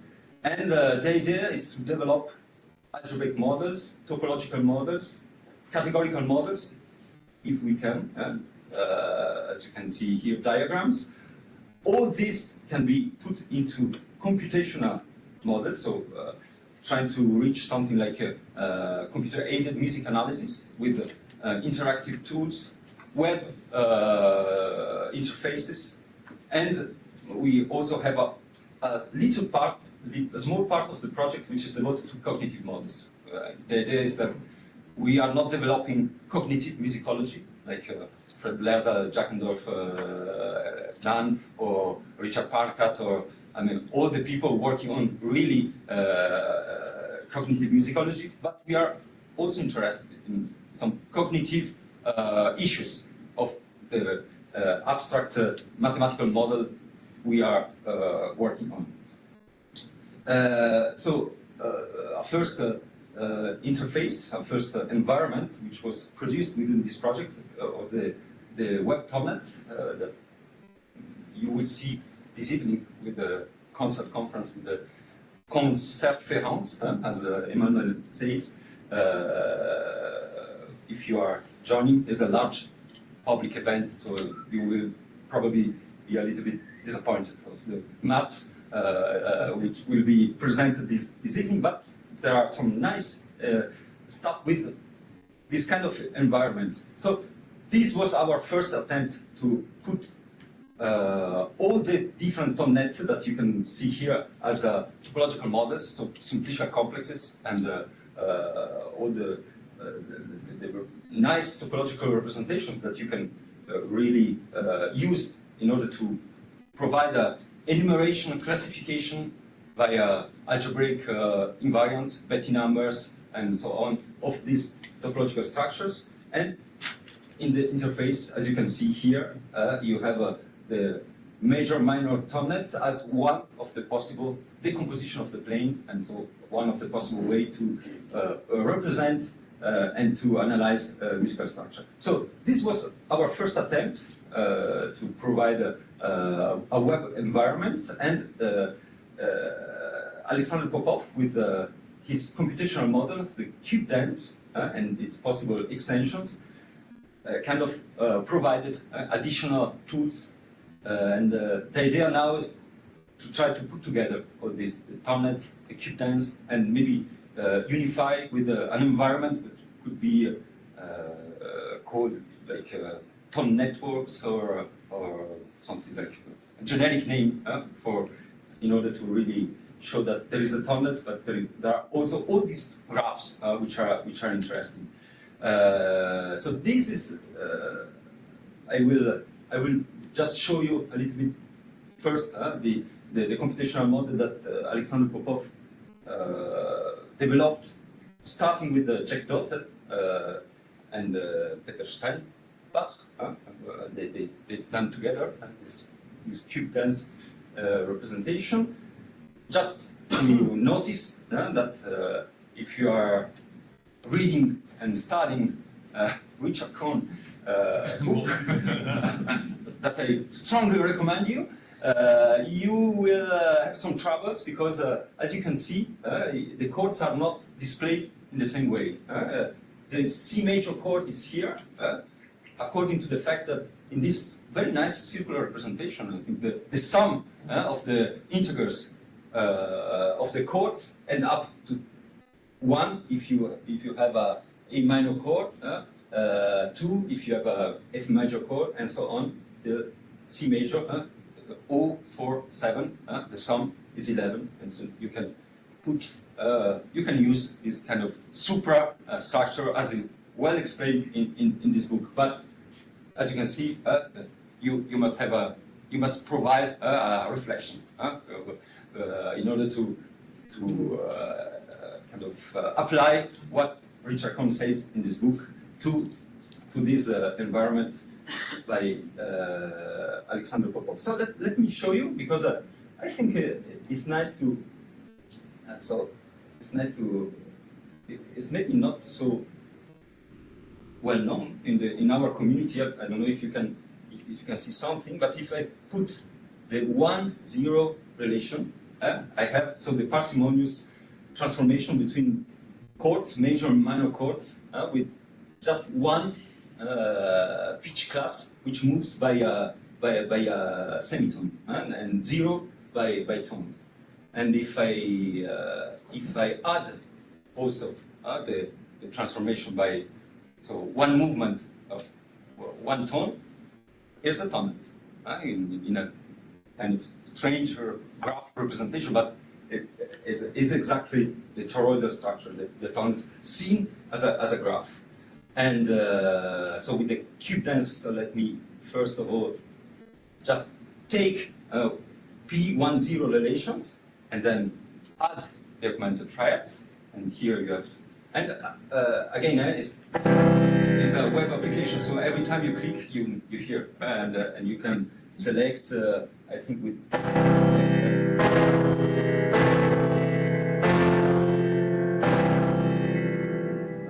and play. So next step would be maybe to trace, to make some. I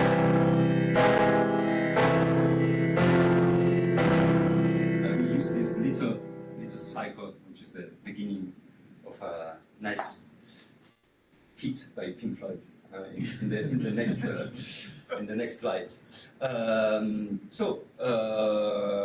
What happens if you are adding? You have the cube dance enriched with the P01, transformation, and so on. You can go on with the complexity. And I like the idea that when we analyze music, we are just focusing on a very little part of this huge graph and dense graph, which complexity shows you that, I mean, music is something deep. And so let's just go back and just take this space and maybe add suspended chords, and then you have a nice. So you have the cube dance with suspended fourth chords, or a little bit more dense. So this is a nice environment, I think, for explorations, and I warmly recommend you to try to work a little bit with this web application, and I hope one day it will be really nice to see together with our application. So again, the idea is that you click, you hear, and you have the dual one, so you can load your MIDI files or. Huh? Okay. And change your space. And so next step will be really to put together Tonnet's web application with the cube dance. But let's go back. So this was the context of this research. So let me go into some technical aspects now. But first, why use the Tonnets? So the idea of having computational models is that we can maybe study some nice progressions and maybe some intriguing, like Hamiltonian cycles, which were classified in the Tonnets by Albini and other people presenting MCM. So we have done a little bit the same. We started to do the same with the cube dance. And so, as I said, I like this composition, the Garner's Dream by Roger Waters, that you find in the Final Cut, because it starts with something which is a Hamiltonian in potential, potentially Hamiltonian. So the first four chords are exactly this part. Then, of course, Roger Waters is not interested in exploring the Hamiltonian potentiality of this chord progression. So this is what I've done. So I've studied 3 of the 1,296 possible Hamiltonian parts in this cube dance, and try to find those who fit the most locally with the logics of the piece. So you will listen to the concert devoted to Jack Dalton. We have a nice. So Gilles, where is Gilles? Is here? No. So Gilles provided a very nice visualization, which was already shown in Madrid for the first time, but which was updated now.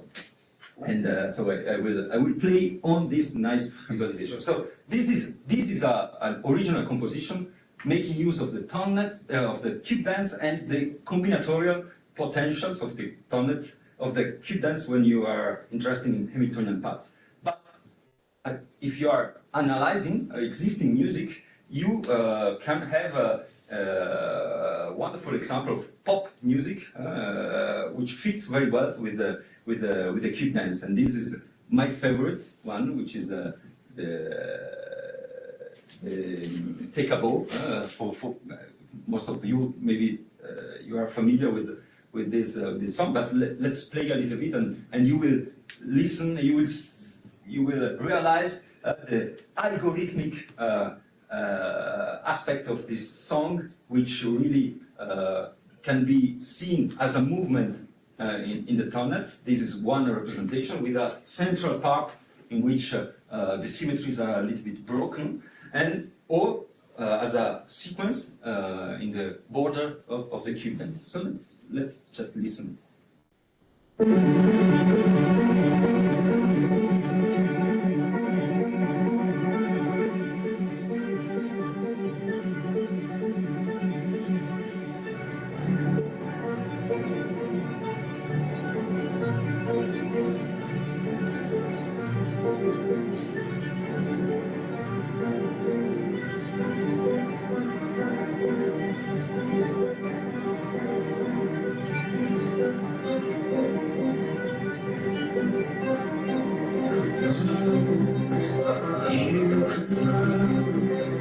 Bring corruptions to all that you touch. You'll be home and beholden for all that you've done. And cast a spell on the country you run.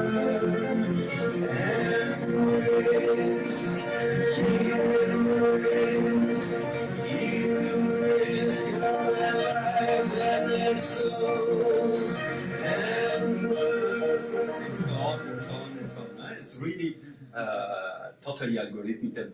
So this is just a static picture, but in the video, a YouTube video, which was watched by 30,000 people, which is amazingly high for a video in our community, I would say. I think we have somebody like, where is Paul Lascavet, who is now pushing all this math and music stuff in a large public context, which will surely end up with some similar results in a few months, maybe. But yeah, this shows that there is an interest, I think, also in the community of for this kind of representation. So now, what happens in the take a bow?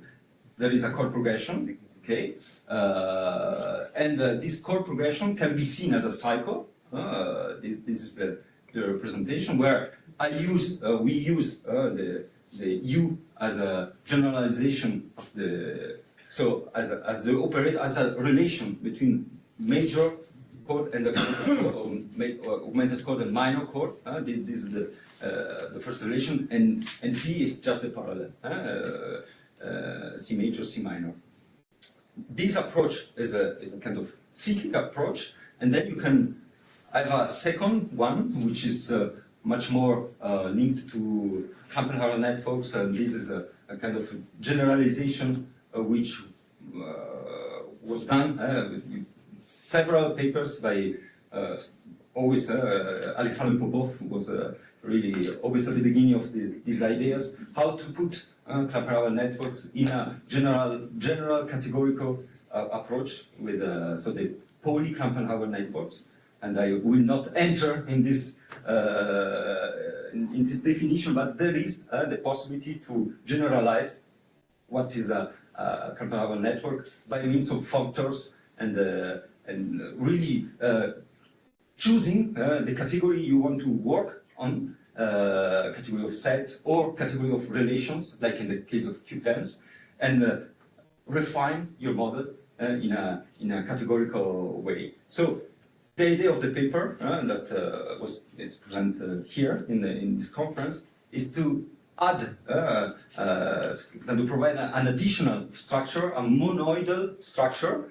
So you take you color the Q dance by also adding all the identities which are kind of hidden in the Q dance, which are transforming an augmented chord into itself. And so you can have just the U, P, and R relations. So these are P and R are exactly what happens the relations in the major-minor context with the Neo-Riemannian operations, and you add the U operators. And you consider the monoid, which is generated by these three transformations. This monoid contains a lot of elements, 40 elements. This is the representations as a group representation by generators and relations, and the idea of the paper is to look at the automorphism of the action of this monoid structure into the space of major, minor, and augmented chords. So the case of the previous case by Muse is just, if we go back here, it was a little bit quick, but you see, you have the same diagram, and then you have a transposition by a fourth of the first cell. And this transposition of a fourth by a fourth is a special case of an automorphism action. And the idea of the paper is to determine entirely the structure of this automorphism group. Okay? So this is a technical problem. We need for that so the definition of the group of automorphism group of the action of the monoidal with these three relations U, P, and L on the set of major, minor, and augmented chords. And yeah, the definition is a little bit technical, as you can see here, and it can be even more technical if you are setting in everything into a categorical framework in which you are replacing, you see, our category with the category of monoidal category of actions of the field operators on the space, and here again you have the category of relation as generalization of the category of sets. This has been well described in a paper published in Journal of Mathematics and Music. So if you are interested in really this technical aspect, we generalize what is presented in the paper. Just go to the technical paper in 2018. So the result, the theorem is that how many automorphisms there are? There are 7,776 automorphisms, and this group is isomorphic to this strange object, which is a semi-direct product of components that I told you as a technical paper. So forgive me if I just try to detail a little bit all the maths behind. Then I will end with a demo on the new environment that has been provided in order to show how this automorphism really work and how you can play with this automorphism. Okay, so there is a component here, diagonal group by order 6 times Z2, which corresponds simply to the automorphism of this monoid. This already has been studied in the paper which I was referring to in Journal of Mathematics and Music. And as you can see, if you by reading the proceeding of this paper presented in this conference, the complete structure is determined by the enumeration of all possible bijections which are established between the set of major, minor, and augmented chords and itself. You have to go through all possible cases, and it's a little bit tedious, but I mean this is the job of the enumeration, and so once you are grasping all these possible bijections, you are describing entirely all these 7,000 and more automorphisms in the space, in the monoid, in the action of the monoids with the relation with the UP and other relation on the sets of major, minor, and augmented chords. So, of course, this group is too complex in order to really be manipulated by hand, and this is why Alexander Popov with Corentin Guichawa, who already developed the TomNets application, the web application that I showed you before, they developed together this interactive interface which is now available and that you can use maybe to transform some chord progressions with the help of automorphism. So composing automorphism and composing also with automorphism. Okay, you can maybe try to simulate what happens so my idea of applying this engine would be, for example, to recover all the Hamiltonian parts which can be used in Pink Floyd similar songs and see what happens if you are playing with automorphism in these Hamiltonian cycles. Are these automorphisms preserving the Hamiltonian parts, the Hamiltonian character, or not? This is, for example, an open question. So let me do a demo just to invite you to maybe explore.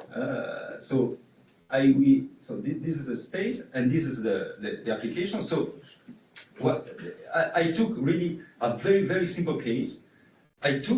So you have to select here the mappings of the generators. So you have these three relations, U, L, and P, and you have to map. So the easiest way to map is to put the identity, and this is what I've done. U goes to U, L goes to L, and P goes to P. And then you have several possibilities, you see here, for the permutation of the augmented chords. Because actually, you have 4 points here, and the space is the diagonal group of order 8. Right? Because you have all the symmetries of the square in this possible permutation of the augmented chord. And then you have to choose the image for each chord. So you have here 4 chords, and you select the image you want. And so just to show you what I've obtained, I've already done for you. I had forgive the octave change. I think there are some little stuff that need to be fixed in order to really preserve and not jump one octave. But you recognize this little cycle by Roger Waters in the chemistry. So what I've chosen here, I put C major into G major, G major into D, D into A, F into C. So the 5th circle. If I'm using this 5th circle, I have I calculate so the automorphism which is provided is the number 809 of the list of 1,000 of automorphisms. I add to the list and I repeat all this the same automorphism, you see, 12 times, and at the end I reach exactly it's a circle because it's the 5th cycle. So I end up with the same progression, but you can see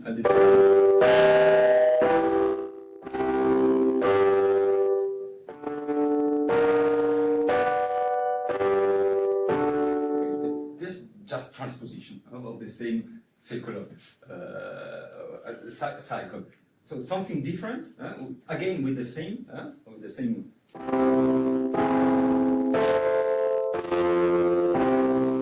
Now I select the identity for U, the identity for L, and P goes to PLP. Something different, just to destroy the identity. Then I select again this permutation, and C major goes to G, G goes to F sharp major. You see, there is no more cycle of 5th, and the automorphism which is selected is number 2000 and something. Is added several times, and you see 1, 2, 3, 4 is a cycle of order 4, and now the chord progression.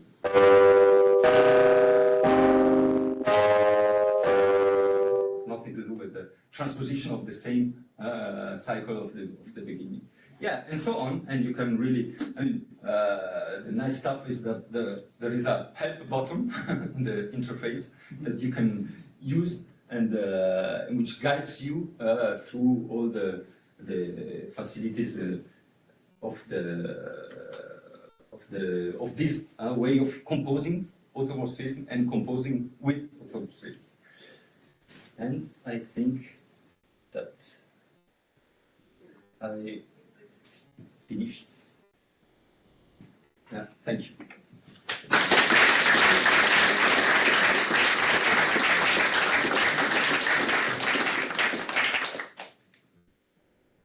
Questions? Yeah, Emmanuel. Have you tried musically the longest possible cycles? In the cube dance, this means yes, with the interface. The Hamiltonian.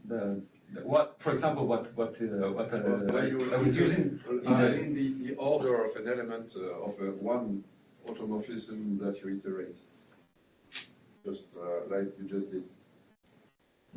So no, we didn't try, but yeah, it's possible to do. Because I appreciate it can be a bit long and pretty interesting. So you have to again, yeah, you have to select your. So let's see if I'm able to do a demo. I'm not sure, but so let's put this away. Let's try to have a longer cycle, huh? With so maybe okay, so.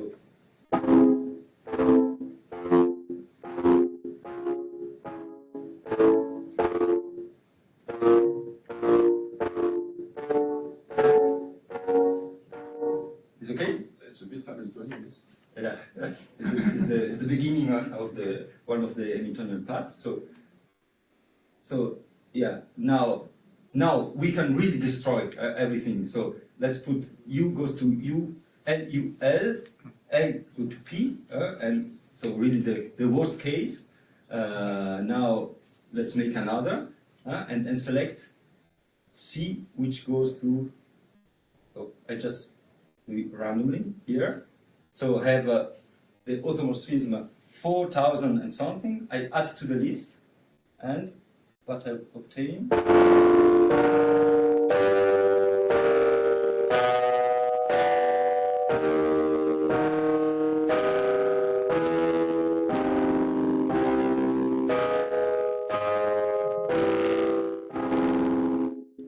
Okay, so now you have to find a musical meaning of that, but it's possible. I mean, yeah, you see, I mean, you transform something that would be nice now to have to see what happens in the interface with this new chord progression, how they jumped, because there is no necessity that the new progression is Hamiltonian or is smooth, is a Parsimonious. It can really jump, you see. So I think yeah, this is an invitation for you to explore the interface and maybe applying for compositional projects or musical investigations. Yeah. Is that the site to get directly to this? What's the best way to access the website? Oh, yeah, just to take the proceedings, to go to the article in the proceedings, and to click on the link which is provided. So it's free. Yeah. Yeah, I was just saying, thank you. This is really exciting. I guess, yeah, just a few comments. You don't even have to answer this question, but I was just curious that those 4 chords determines the automorphism. Yeah. You don't even have to answer that, but that's interesting. That's the point. I mean, you only need these 4. Right? Yeah, you only know those 4 chords and map those to and determine. if you see, you have a C major, and you see, by going to the point, you see where it's mapped. C major is mapped into D minor. And G major, so you need 1 chord of this region, you need 1 chord of so G major, of this region, one from each region? I'm guessing? Yeah, well, Yeah. exactly. I see. That's interesting. Yeah. And then Then this, okay, and finally F, which is here. yeah. So I was just thinking, 7,776 automorphisms is a lot of automorphisms. So I was wondering, it seems like maybe there's a lot of sort of freedom in automorphisms coming from both the U relation and the fact that the relations are bidirectional. And I was wondering if you've considered restricting your attention to things that are like upshifting or downshifting, making the relations directional. That will be of course reduce Yeah, with the space. Reserve our attention to It's a good idea. automorphisms that I think is a so you are no more into the monoid of relations, but you can probably have a group because you have a direction, privileged direction, and then you can invert.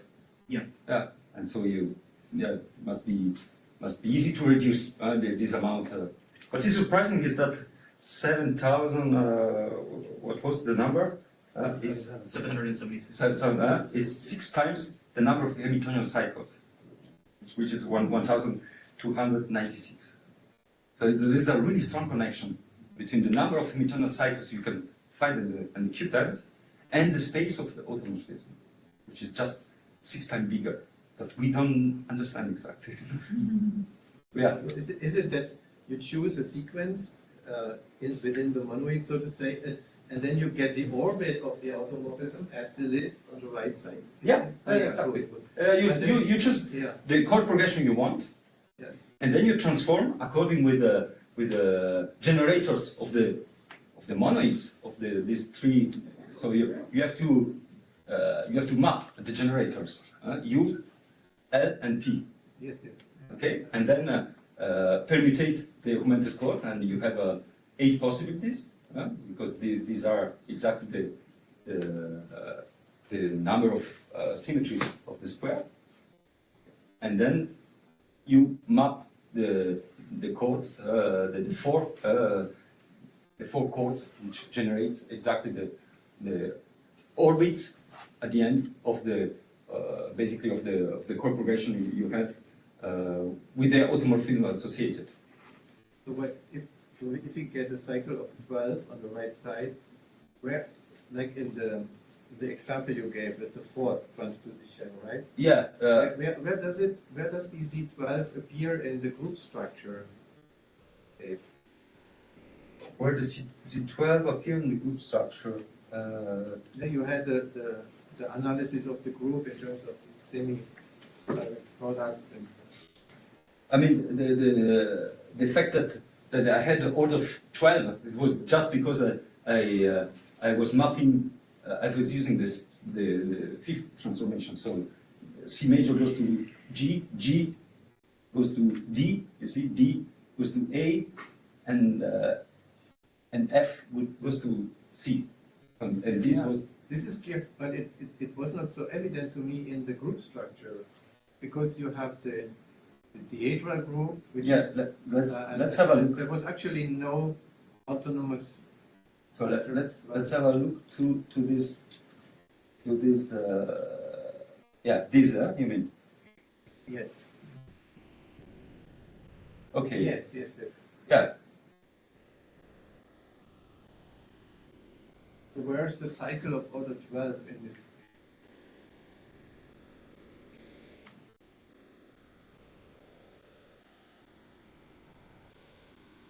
Perhaps somewhere with the D8 and the C3, but it's not so evident. No? It's not so evident. You're right. Because they are all semi-direct products here. This is clear. Is really the automorphism of the monoid. As I said. Perhaps D6 and D8 together. I guess I'm curious why we think there needs to be a Z12. Because we got it. No? We have seen it. But we got because I selected the 5th transformation for the generators, the chords. No? I think we got for this reason, because otherwise you other cycles. Good morning, everyone. going to be presenting on combinatorial spaces on stage. Combinatorial. Is the next one? Okay, so it's time to finish. Hard to end it here. Okay, but we could go on discussing it. Yeah. Yeah. We'll have to let Yeah, Robert. I think he I don't know what to do. No, I think he thinks he's, I'm not sure what to do. He's on. He's on. We can get our, He can we'll start shut again this down. because he is Yeah. live. All right, our next speaker, who's already speaking, is Robert Peck of Louisiana State University, and he had to be virtual. So give us 1 second while we get that set up, and we will adjust accordingly.